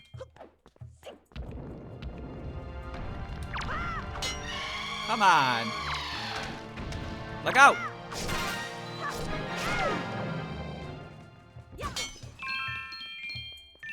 It's not that they're especially tough or anything, they're just horrifying to be near. And the worst part is they seem to be immune to like every fucking attack in the game. You know the worst thing is, if you hookshot one of them, you tether directly into their attack. Did you know that? I did that before because I was trying to find ways to not interact with it, and I ended up fucking bringing one directly into me instead by hookshotting it, and I was like, ah, yes, good. Yeah, if you didn't know, Merlin's music is very upbeat, and it makes people very like hyperactive. And Lunasa's music is somber and sad and melancholic, that it makes people very sad. It has a huge effect on people's like emotional state as a result. Lyrica, on the other hand, has no impact on anyone's emotional state. However, she's a mediator, so her being in the mix makes it so people can listen to Lunasa and Merlin's music without being negatively affected by it.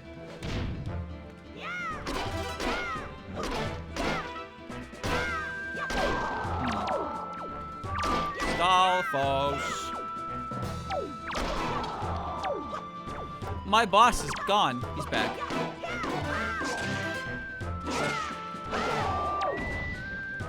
He was gone and then he came back. What was the weakest power?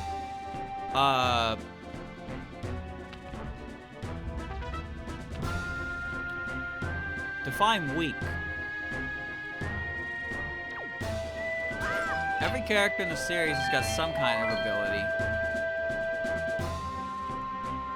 Rainbow, she can only float. True?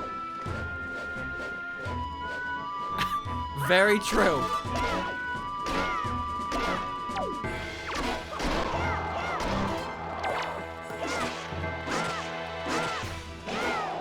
Spin, spin, spin, spin. I'm better at that. Dang. Kutaka's ability can cure sore throats. Is that really weak? That's amazing. Oh, that fucking rattled his bones. That rattled me bones. Is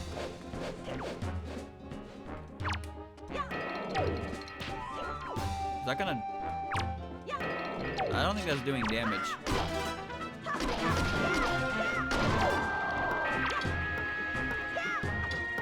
Oh my god. Yep.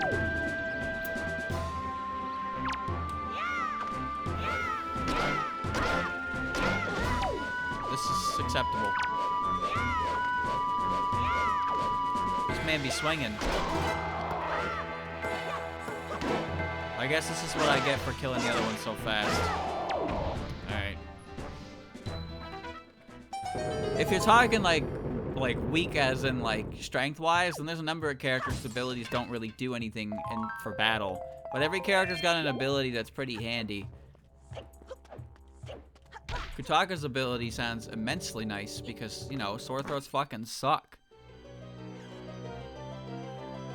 Marissa doesn't have an ability. No, I guess she doesn't. You got the mirror shield. Oh, this shit beats what Arrow's Nan gave you any day of the week. Okay. It's the same shield, but now it reflects light. Very, very helpful. Amazing item we got here.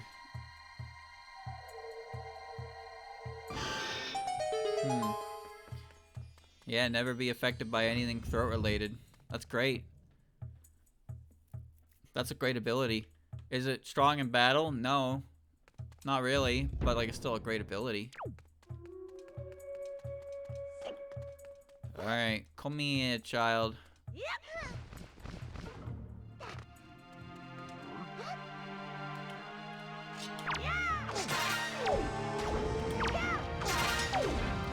Let me just...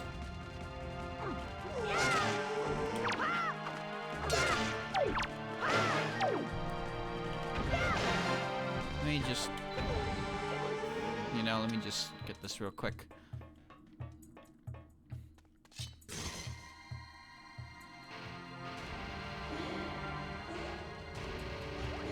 Alright.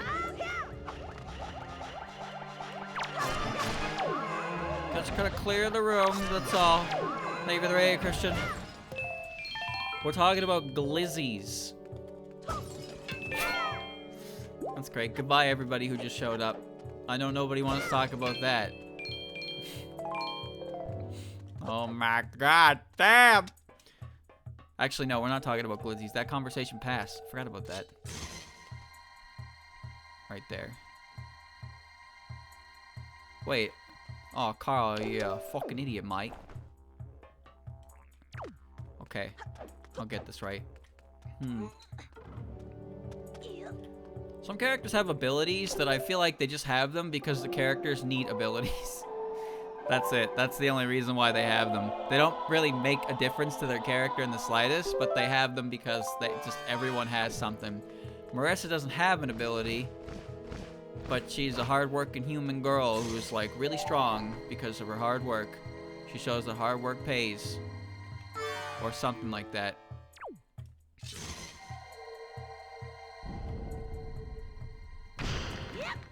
I wonder how vital this is. There's a door behind it. What the fuck?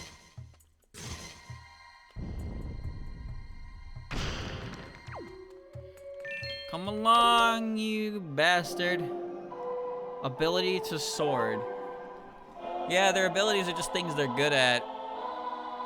But like, I don't know, like what is Ichirin's ability, you know? What is her ability? What exactly can you define Ichirin's ability as?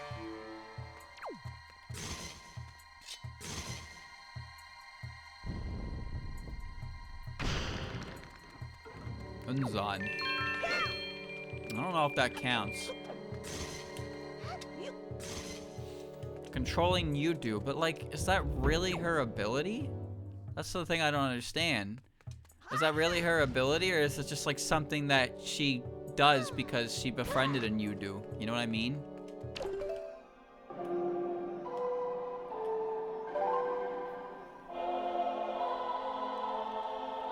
And then some characters have abilities like Yugi that don't actually have any real explanation. Because her ability is unexplainable phenomena. Something that is unexplainable.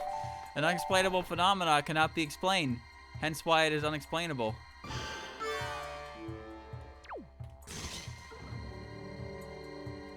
Sun creature is weird.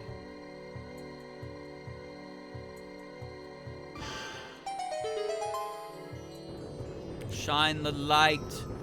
Let the light take you.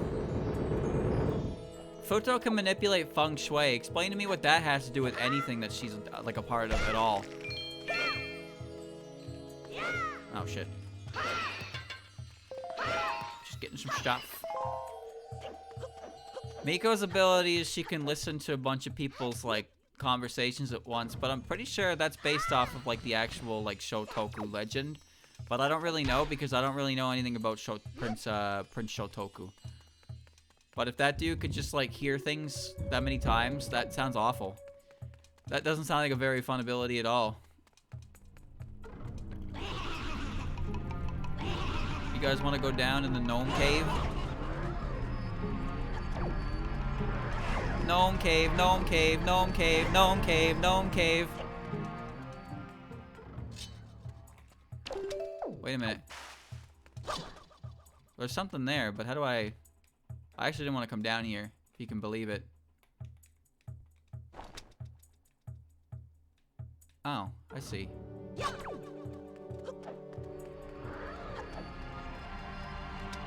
You can't catch me. Let's go get that. Don't tell me that's a Tingle Tuner chest, though. Because there's no compass. There's no chest icon there. There's no chest icon there, so I assume it's related to the Tingle Tuner or some shit.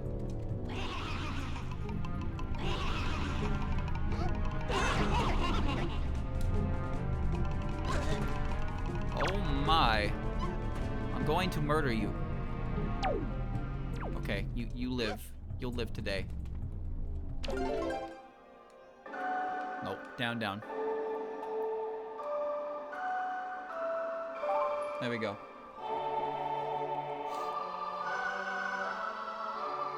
Futo can manipulate feng shui, but anyone can manipulate feng shui. What's Tojiko's ability? What's Yoshika's ability? Yoshika's just a zombie. Touhou ability sorter? Based on what? How useful they are? How explained they are? What even are they? Oh, this room sucks.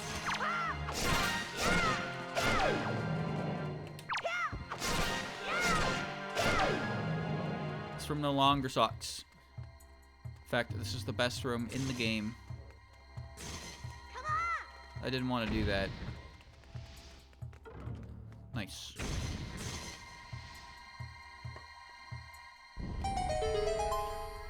Ghoster's ability is eating anything. Oh yeah, I guess that's reflected in a few different places, huh? Like that equipment you can get in Genso Wander. Hello, that's clearly hitting it. The one that gives you steel guts so you can eat any food. Does that mean she can even eat inedible objects? Won't that fuck with her body? Like, can she just chew on metal like a fucking gremlin? Alright. Which room first? I think this room, right? Yeah. Wait! What? What do you mean, wait?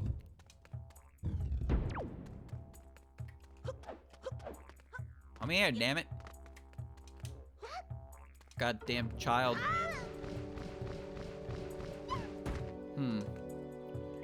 She can eat my everything.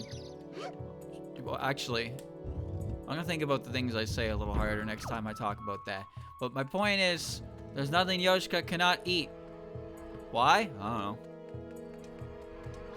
But just what happens to it in her body? Yeah, that's my question. Come along, champ. Come along. Nope. Nope. Why did I bring you over here?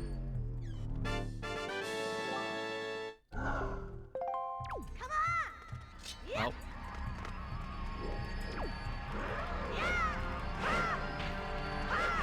Dude.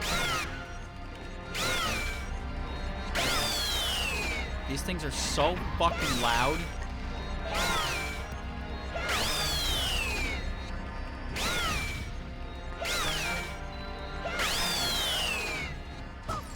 Do not stand over their sucky, or they will suck you.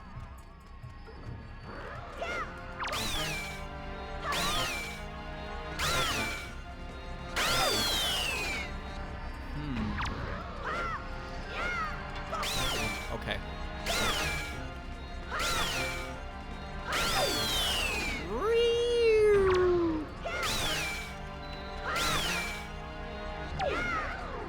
Nope. You stand over top of them when they retreat like that, they just grab you. Okay. There's a very good reason for this. This is it. Poof. Okay. Alright.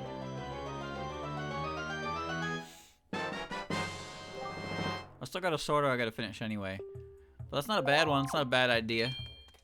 But like, I don't even really know how characters' abilities really work in like at all. I can't be a good judge of that. Reimu's ability is to float.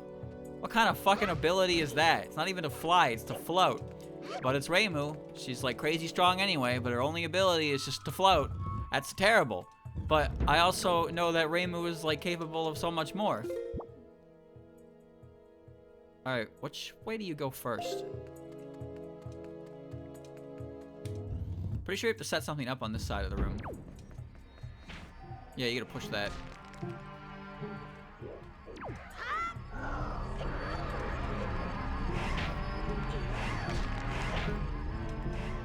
There we go.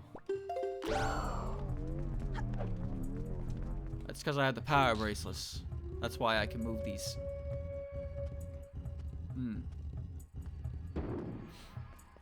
No, her ability is just to float.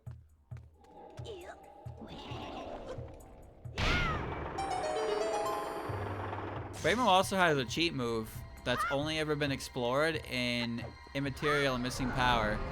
So apparently when Reimu goes unconscious in a fight, she just activates this crazy ass like spell card that the only time it's ever actually like happened is in... It's only ever happened in Immaterial and Missing Power at the end of Suika's story. But when Reimu goes unconscious, her body just activates some crazy ass cheat code, which lets her create this like crazy ass Danmaku all around her. It's like this is her cheat ability. Also, Reimu, despite it not being mentioned, Reimu has the ability to break any seal. Why? I don't know. You want to do this? Brain's buzzing, mate. Check it. If I reflect light with me up, you can reflect that light with your shield.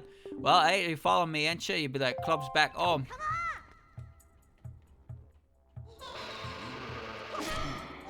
Nice try, dude.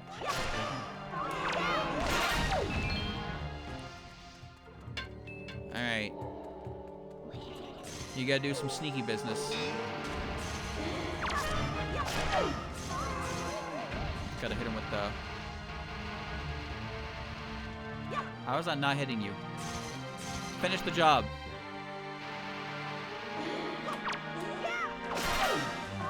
Form visible. Alright.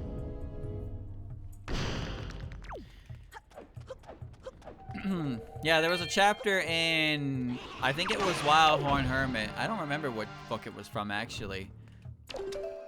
But... I believe Marissa brought a book to Reimu because she couldn't unlock it or something like that. So she brought it to Reimu and was like, Reimu, can you, like, open this? And then Reimu was like, shit, I can't open it. That's okay. Let me just activate my special ability. And then she breaks the seal on the book. And Patchy shows up. And Patchy's like, fucking Marissa, stop taking my things, you little shit. And then takes it back. And then she looks at it and she's like, holy shit, she broke the seal on it. How did she do that? I've been trying to do that for like weeks now and I haven't been able to do it at all. And Reimu just did it with the snap of her fingers. So Reimu can break any seal, any like border, any barrier kind of deal. It's just like an ability that she has, but it's never really explored. Much like the ability she has where she can just go fucking cheat mode on anyone who knocks her out. So even if you defeat Reimu and she goes unconscious, it doesn't matter because she activates some crazy cheat move. What's interesting though is that the cheat move that she activates while unconscious is still considered a spell card. You know? Which when you think about it, that doesn't really make sense. Oh, that's great.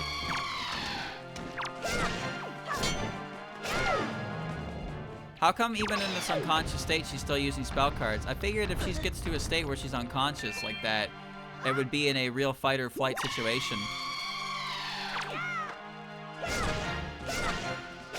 Maybe Gensokyo is just so peaceful that even in a state like that, she still believes that she's okay. I don't know why redeads give you so many rupees.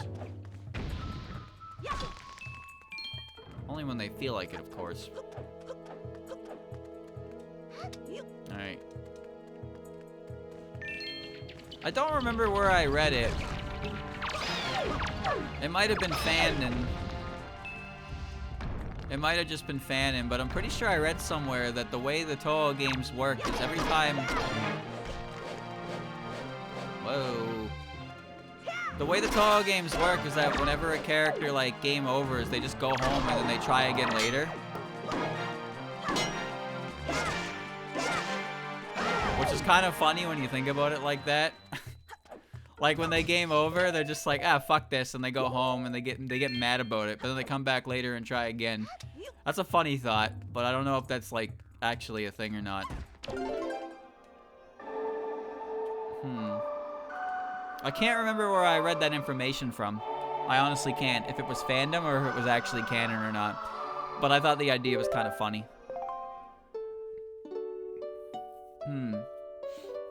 Fantasy Nature isn't really a spell card. Yeah, it's in the Grimoire Marissa, right? But at the same time, Marissa's quote-unquote spell cards are also like acknowledged by Zun to not really be spell cards as well. But because it's Marissa, they're just accepted by others in Gensokyo as being a spell card. So I guess it's kind of like that. Where it's not really a spell card, but I guess anyone who sees it would acknowledge it as a spell card. Because Marissa's Danmaku, when it's just a giant laser, it's like, that's just a giant laser, Marissa. That's not Danmaku. But because it's Marissa, everyone's just kind of like, alright, fine, I guess it's fucking Danmaku.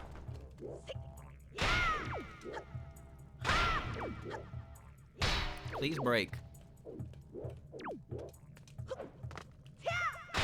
What? I thought for sure that would work. Whatever.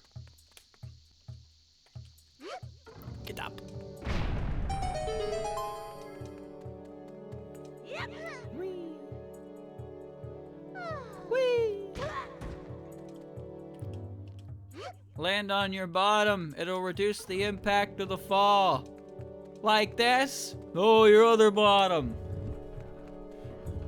Oh boy, I hope you're ready for this room. This room is a lot of fun.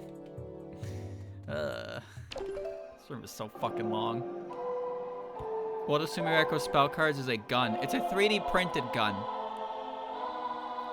Also, fighting games spell cards are like, you know, they're a little weird.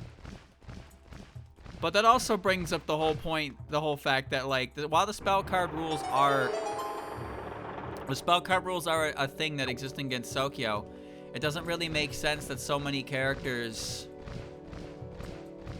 It doesn't really make sense that so many characters like know what they are right off the bat. There is no explanation why a character like Byakuren, who's been sealed away in Makai for as long as she has, can just immediately start a spell card duel. There's no explanation for that at all. Maybe that's why her patterns suck. Da-da-da-da-da-da. But anyway,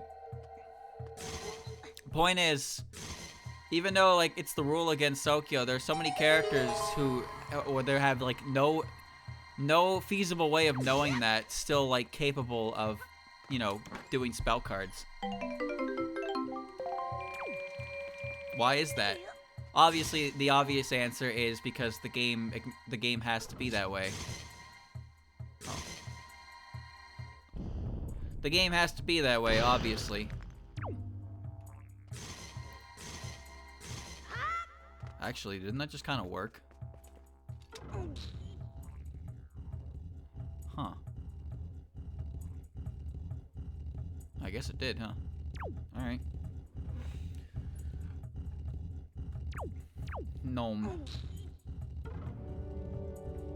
The Lunarians seem to have a concept of spell cards, i.e. Sagume, but also the Watatskis didn't. The Watatskis just used their stupid cheats. They just used their dumb idiot cheats because they're dumb idiot cheaters. Okay. I need Medley to shine the light. Shine the light. Wrong way. Junko's spell cards are a little different because her spell cards are still rooted in her... They're still rooted in her, like, you know, her purity shit, which is why her spell cards fucking suck. And they're just, like, simple... They're just simple, like, single wave patterns that are pretty much designed around just, like, a single thing. Oh, that's not gonna... Oh, it does. Okay. I don't like Junko. Her patterns are boring and they're dumb. And the only reason they are okay is because point device mode is why. That's the only reason those kinds of patterns are acceptable for a final boss, is because you're supposed to be using the restart mechanic. Otherwise, her patterns are terrible. But then you have the extra stage, which makes those same patterns show up in an environment where you don't have that luxury. And it's just great. It's the greatest extra stage in the game.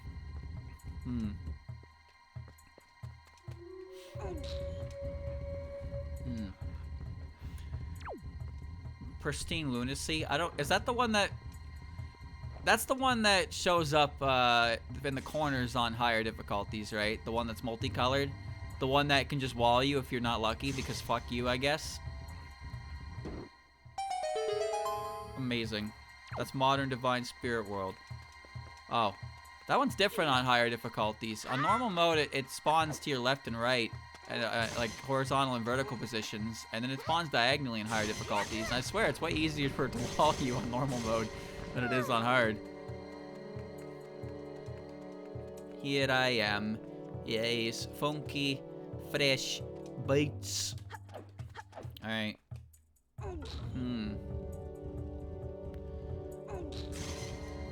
Pristine Lunacy is the laser kaleidoscope. Oh, the stupid laser one. Yeah, I know what one that is. That's the stupid laser one. She just fires curvy lasers at you for like 20 seconds. And she's just like, and she just asks them I'm having fun. What a jerk. Hello?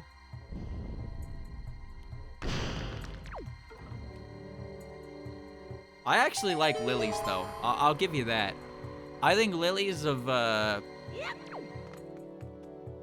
Lily spell card, I forget its name. That's a pretty cool spell card. I like that spell card. I will get that. I'll bring her with me too so I don't forget. Lily's a murderous intent. Yeah, that's what it is. I actually think that spell card is very pretty. Because there's something with simplicity that is like... That's like pretty cool. That's what I like about it. But the rest of Junko's patterns are pretty garbo. Trembling Shiver Star is a bad spell card. And that's not because I can't beat it.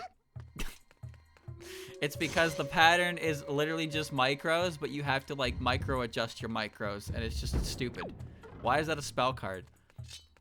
Not to mention all of her nons are just like, you know, single wave Danmaku. Oh, this is bad.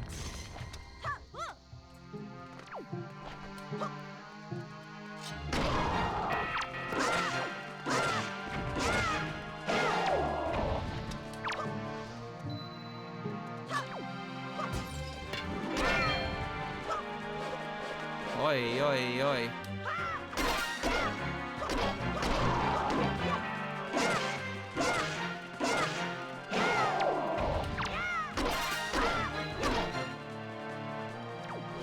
Swing.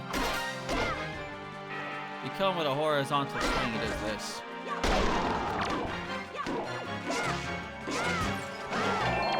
There you go, job's done. Alright.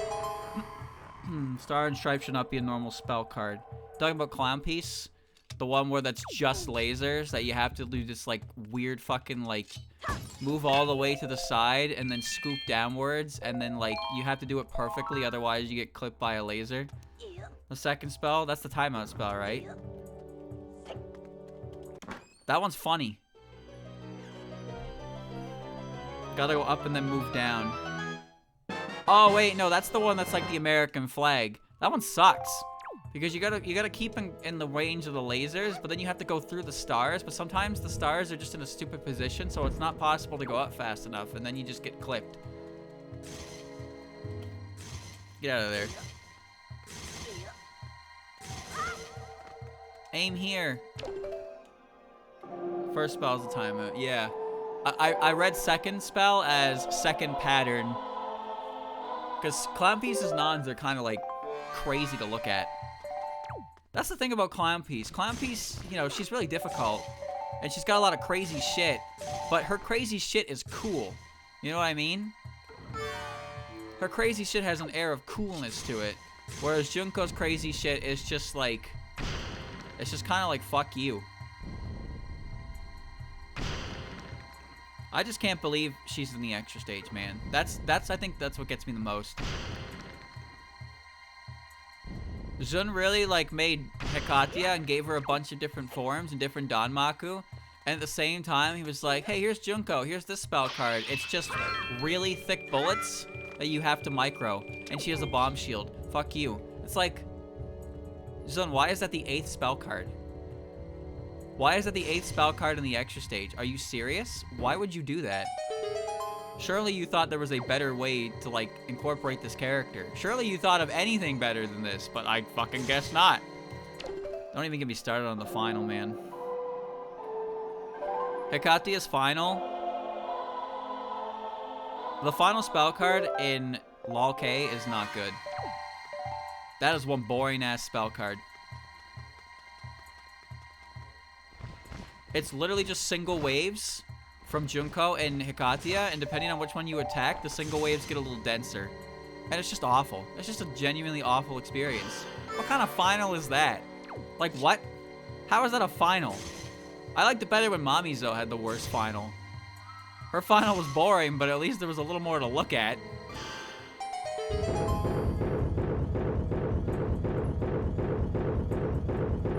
But that's the danger of duo bosses, you know? That's the danger of them.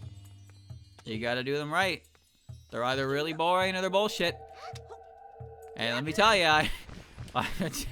I don't like Hidden Star and Four Seasons duo boss at all. Mai and Satono are the worst bosses in the entire series. Why did I bring you in here with me? Do I have enough Knight's Crest yet? I do, actually, so I don't have to collect them anymore.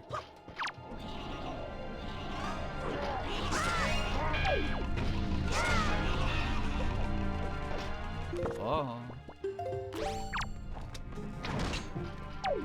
He did not give a shit about that. I didn't want to fire that.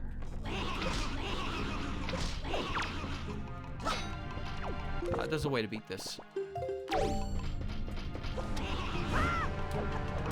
That is it.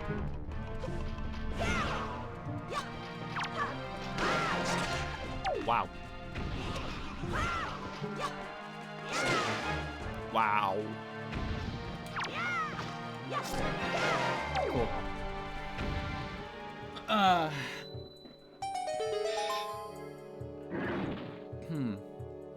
Well, the thing about duo bosses is if any of them move of their own accord, it can make the pattern just, like, stupid. But, so it's either you make the pattern have too much randomness because there's two bosses involved, or you make the pattern so static that it's just boring because there's nothing interesting happening to it. But I don't like when bosses move very much either, because sometimes they move in a way that's not supposed, like, you know, it's not really helpful. So if they move in a way that's just like, great, I can't do the spell card anymore. It's great. Fantastic. I love this. Thanks, Ed. But yeah, I don't like Mind Stone with spell cards at all, because I don't like any of their patterns. I don't like their bullets. I don't like duo bosses. There's just so much going on behind Festival. You know what? I can't even say that's my least favorite spell card in that game because I've never played it on the highest difficulty. But I know what that spell card looks like, and I know it sucks. That spell card has way too much going on in it.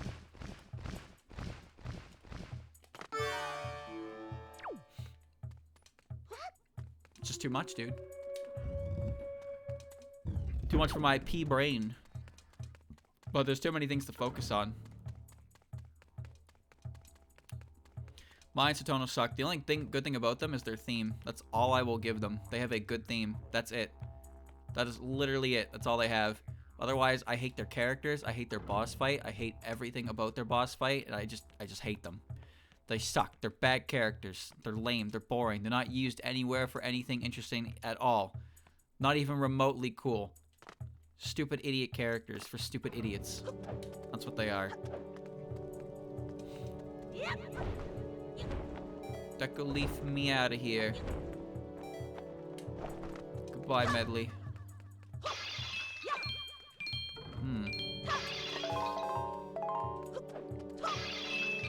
This game has a lot of pots at this point that have money in them, because you need money in this game.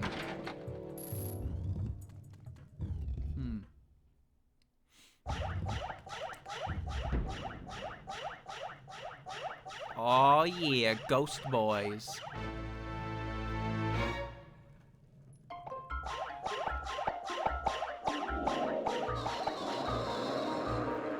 Wiggle, wiggle, wiggle, wiggle, wiggle.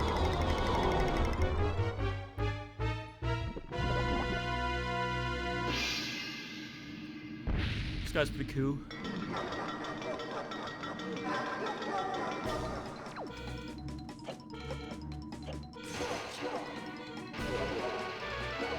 You gotta pick him up with the power bracelets and throw him into a spiked wall, and he explode into ghosty goos.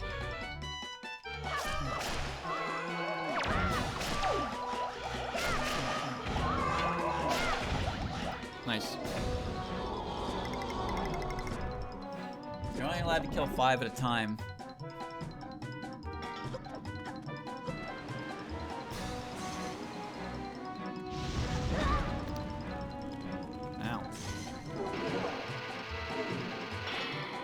Boing. Not exactly scary.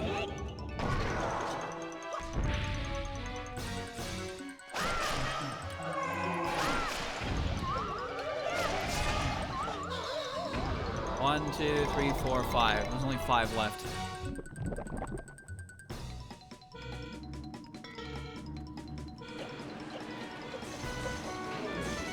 Ha ha ha.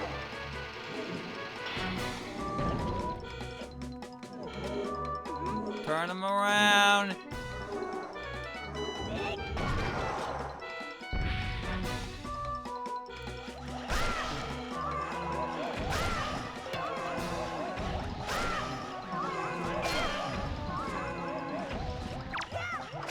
Done. Da-na-na. Da-na-na.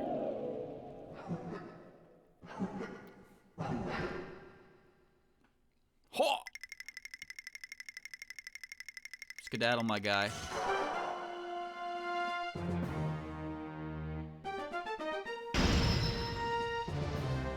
Crazy. Crazy stuff. Crazy ammo girl.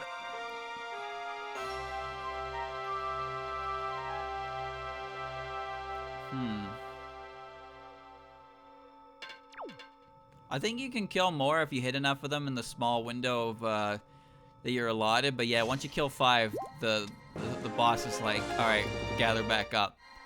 So as you saw, like there's 15 ghosts, so you can kill them in 3 hits essentially. But sometimes you miss one and you do more cycles. That I just got a perfect set essentially. But I'm pretty sure you can kill more if you just have really good timing and they line up in a good way to get hit by a spin sword. I can't say for sure though.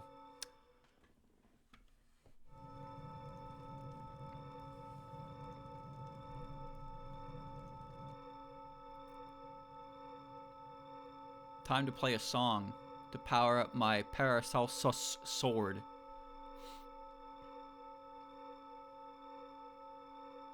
Just jam it into the ground. Okay.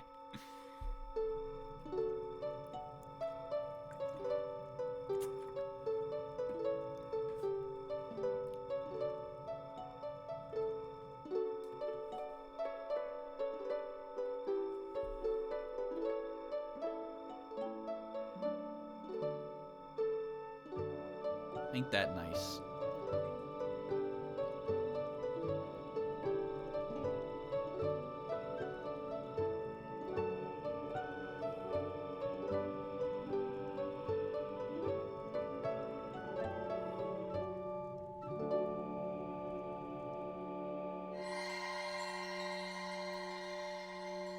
Link's not doing a very good job conducting.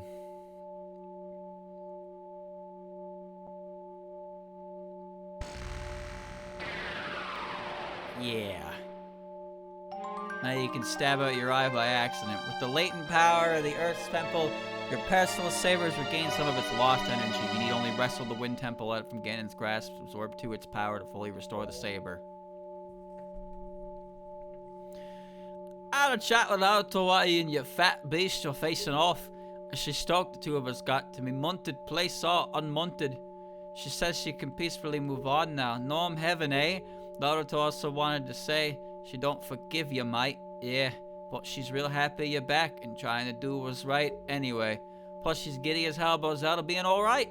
So that ain't too bad all considered, yeah? Anyway, she told me if you want a sword to stay powered up long enough, you give Ganon a good smack. Yeah, well, you're gonna stay behind and keep playing. So, I figure I'll give you a quick crash course of that playing and you'll be strumming like a pro in no time. Just messing with you, mate. I'm not real keen on going up against the guy on wanted posters myself. That's all you. But listen, I can't keep strumming forever. You gotta make your way over to Wind Temple and free it from Ganon's grasp if you want this saber back to your business. Don't think nothing of me staying here. I owe you one for getting me off that stinking island. So I'll be even after this, mate. No worries. Alright. I'll stop gabbing your ears off. Get going, John Zeld. Okay, bye. Wait, so there's one more thing. I can't believe I'm asking this again. Make me a promise, will you? I want you to go back home. Not Dragon Roost home, but home out east. I know you don't owe me none, especially as we're now even, you and I, but well, if we figure out something, I'd appreciate it. Anyway, Chuck, was a good adventure. Cheers, mate. Goodbye.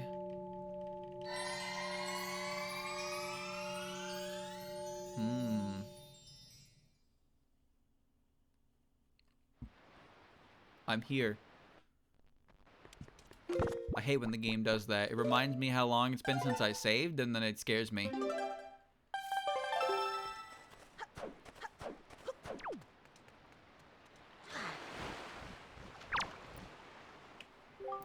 I reckon you might be a bit for your burr pal of yours, but I'm sure she'll be right as rain. We'll swing by off again and business concluded. That's a promise, fella. Gotta keep them spurs spinning forward. Set sail for the wind temple. Alright, I'm going. I can play for a little bit more, get that on route.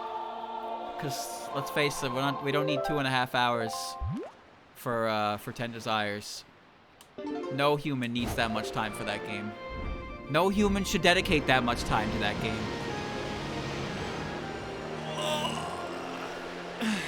He's running away. He's avoiding it. Sure am. Sure am. Just like the Gnome King, I am avoiding my duties. Get this wind blowing, shall we?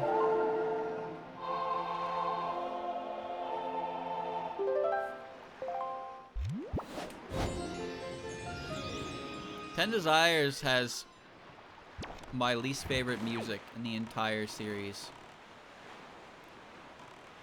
Not to say that any particular track from there is bad, necessarily, but I don't really think, like, anything in Ten Desires OST really grabs me. Not as much as other games. Pretty much every game has a song I really like, but Ten Desires does not really have a song that, like, super sticks out to me. Desire Drive is fine, but it's not, like, it's far from my favorite. I don't like it that much. It's just a popular one. But, like, I have a ton that I like from EOSD. I have quite a few I like from PCP. I have a lot I like from IN. I even have a few I like from POFE. I really like Medicine's theme and Yuka's theme. I think Yuka's theme is my favorite from that game. But I also really like Aki's theme. Mountain of Faith, I like a good number of tracks from Mountain of Faith. I like a lot of tracks from 11. I like a lot of tracks from 12 as well. 14 has some tracks I really like. 15 has a few tracks I like. Only a few, though. 16 has a couple tracks that I like. 17 has some tracks I like, and 18 has some tracks I like. I give you names right now, but I'm like, I'd have to, like, really think about it, I suppose. But, yeah, I don't know. I think my favorite theme from Den Desires is, like, the Stage 1 theme. Just because I like how calm it is. But I don't think Ghost Lead is that good. I don't think Stage 2 is that great. I think Yoko's theme is amazing. Yoshi's theme is, like, okay. Let's Live in a Lovely Cemetery is alright, but they don't really stick out to me. Miko's theme, I feel like, just doesn't, like, have a good impact to it. It doesn't deliver.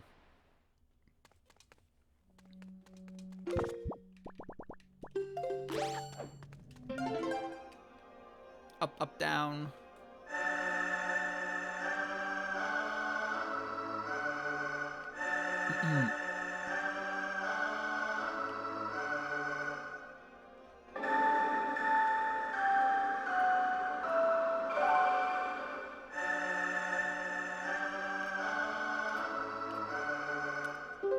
Wave this bad boy around. You learn to wrangle the Wind Gnome's aria. This melody remind you of murder. Oh, I see. Yeah, I don't really like playing Touhou games to be good at them, because it's very stressful. But I want to get the 1cc clear on Lunatic.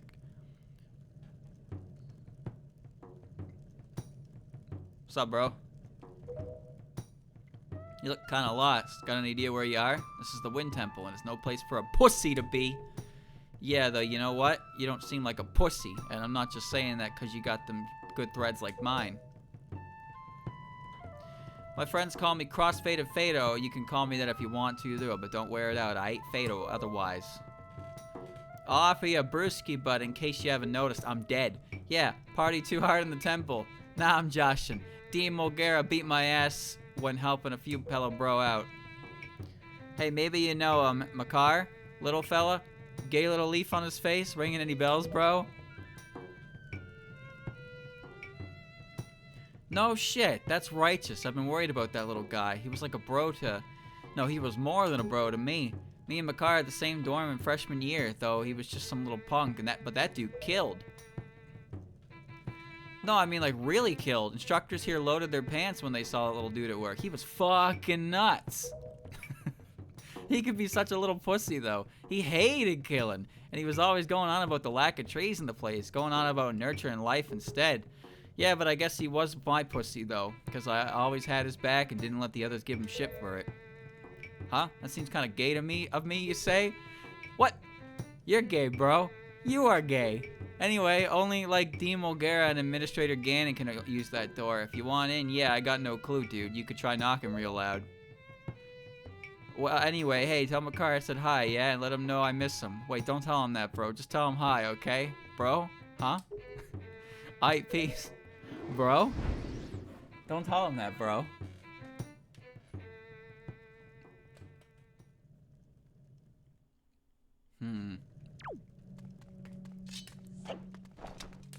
I have a big hammer. Alright, let's go get my little buddy murdering Makar. You wouldn't shoot a civilian, would you?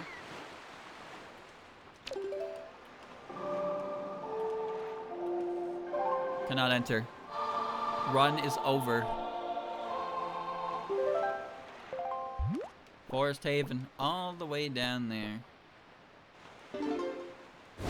Big L. Alright. What am I talking about?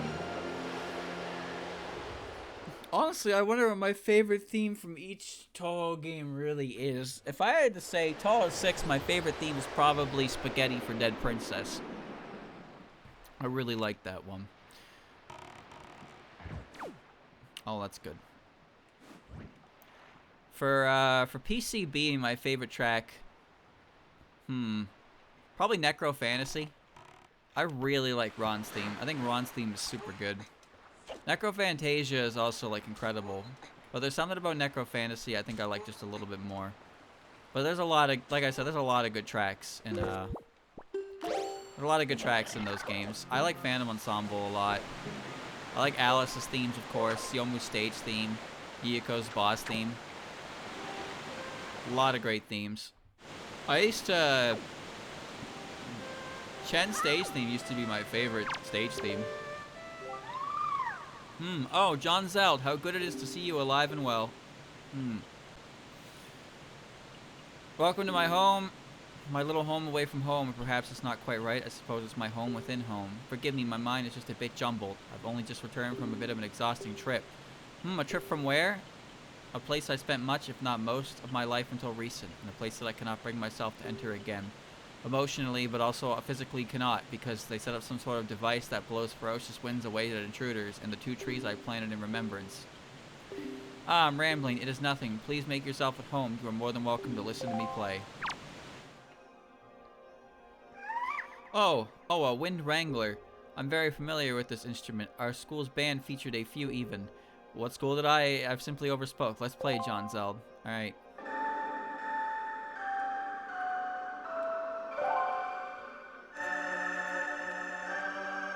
Play him the Song of the Gnomes. How do you know this melody, John Zeld? I have not dared play this in years. It is as if I am back in the gymnasium, and there in attendance is Dean Mulgara and Administrator Gannon, and on the team, he's watching me play.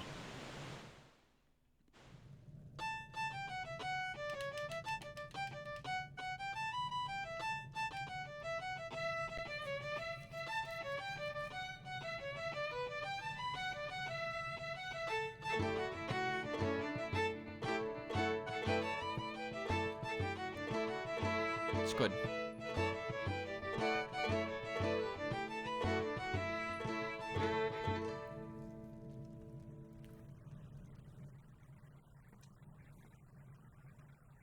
There's the gymnasium. Wah. It was as if I could feel cross-faded Fado beside me again. He was the star quarterback of the Gale Iron Georgs, so sports took precedence over something like the band. Yet he'd have me secretly teach him this instrument in our dorm between studies and games and his parties. I am so sorry, John Zell. You must have no idea what I'm rambling about. My apology. You know Fado? You say you've met Fado, but that's impossible. Years and years ago, as far back as I can remember, I was a student of the Wind Temple. Born into or kidnapped, I do not know, nor may I ever, I fear. The Wind Temple was a project overseen by Administrator Ganon to create highly effective killers and assassins. I do not say this proudly. I was among the best of them. Despite my combat prowess, Dean Mulgara did not like me very much. I found myself in his sand-padded office often for violating their tenets. We focused so much on killing, but I did not enjoy this as much as I did nurturing. Growing. Life. I wanted to fill the temple with trees, flora, anything. One could say I was sick to death of games about killing, songs about killing, and training to kill. My dorm mate, Fado, I confided this all into him, the only other student I could ever trust within those walls. He helped me enact a plan to escape, and he did not make it. I have always seen myself as a coward for letting the Wind Temple continue to operate. I suppose you could call this an obsession. I do not rightly know what Fado would say, but the idea that Dean Mulgara continues to bully students just like myself into their dark art, I just cannot stand it. But I am but one Korok. I could not even escape on my own merits. What could I possibly hope to achieve alone? But I suppose this is why you are here, isn't it, John Zeld? I see. So you seek the head of the administrator himself, a man thought untouchable by even Don Deku. And the ability to do so can only be found within the Wind Temple itself. Then we waste time here. Okay. It is time to go.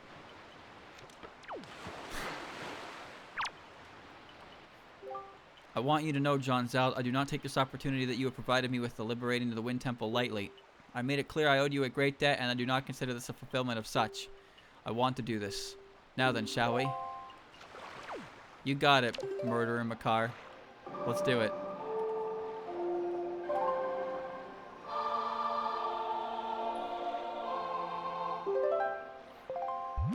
Take me away to the Windfall Islands. Okay. Imperishable Night, my favorite theme. There's a lot of good themes in that game. I actually think one theme that gets slept on a lot is the theme for the last words, because it's a theme specifically for last words. I believe it's called Eastern Yokai Beauty or something like that, but it's a theme specifically for like last words. It's a really good one. I really like it. But my favorite theme from that game is definitely History of the Moon, Aiden's theme. But there are a lot of really good piano themes in that one. My favorite theme from POFE, I already said earlier, is Yuka's theme. Against Tokyo Past and Present. From Mountain of Faith, my favorite theme is probably Faith is for the Transient People, just because I really like how it goes. Although I'm pretty sure the most popular theme from Mountain of Faith is the Against Tokyo the God's Blood, because fucking every fan game I've ever played has a remix of it somewhere. It's a good theme, though. I really like Kaneko's theme as well, but no, Sanaya's theme is my favorite. For 11, Heartfelt Fancy. Easily Heartfelt Fancy. My favorite theme in general. That one's just my favorite theme in general, so that's not too surprising. But, like I said, Subterranean Animism has so many amazing tracks. Last Remote, Hardman's Yokai Girl, Lullaby of a Deserted Hell, Corpse Voyage, Satori Maiden, like Green-Eyed Jealousy, The Bridge People No Longer Cross. They're all really, really, really good songs. I love that game's OST. UFO as well. UFO has a ton of great songs.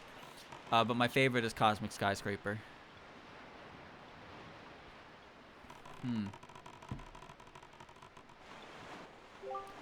Well, this is where I drop y'all off now. As before, John Zell, don't you worry none about your missus. I'll keep her supplies topped off. In the meantime, I'm thinking you two got the task of enacting a permanent summer break in this place. Rooting for you both. Stay sharp in there. Look at the way he waddles. I love this guy.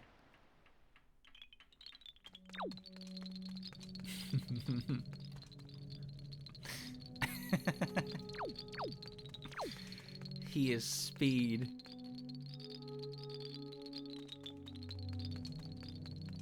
This is the Wind Temple's most accomplished killer right here, coming at you at this speed. Boing. Over here, dude. We gotta play a song together. Alright.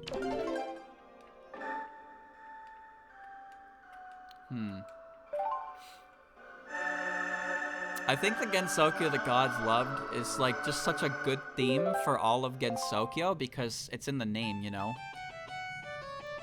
It's a theme expressing what it is about Gensokyo. Like Gensokyo is just something that is beloved. So it's kind of like the theme of Gensokyo itself, you know? Also, it's kind of like the theme of Yokai Mountain as well. But really, it's just a good song, so people use it. I might be reaching too far into that, but the name kind of shows, like, it makes for a good theme of, like, Gensokyo in general. I love Waterfall, Yokai, Mysterious Mountain. Those are really good songs. Alright.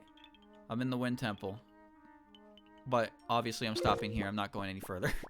The Wind Temple, I tend to get lost in very easily, so it would take some time. No, I don't want to play anymore. Yeah. We'll be able to go right into the Wind Temple. Oh. Alright. Good stuff. Progress, progress, progress. So next time I'm gonna beat the Wind Temple. Then we're gonna start the Triforce quest. So chat, we're actually like almost done Wind Waker. There's not much game left. I've just been moving at a insane pace, I suppose, you know? Just an absolutely insane pace. But it's fine. It's all good. I am enjoying this. It's very goofy, very silly, but also a lot of fun. So I will stop it here. And when I play it again next week, I will do the Wind Temple and then start to look for my golden fork. Oh boy.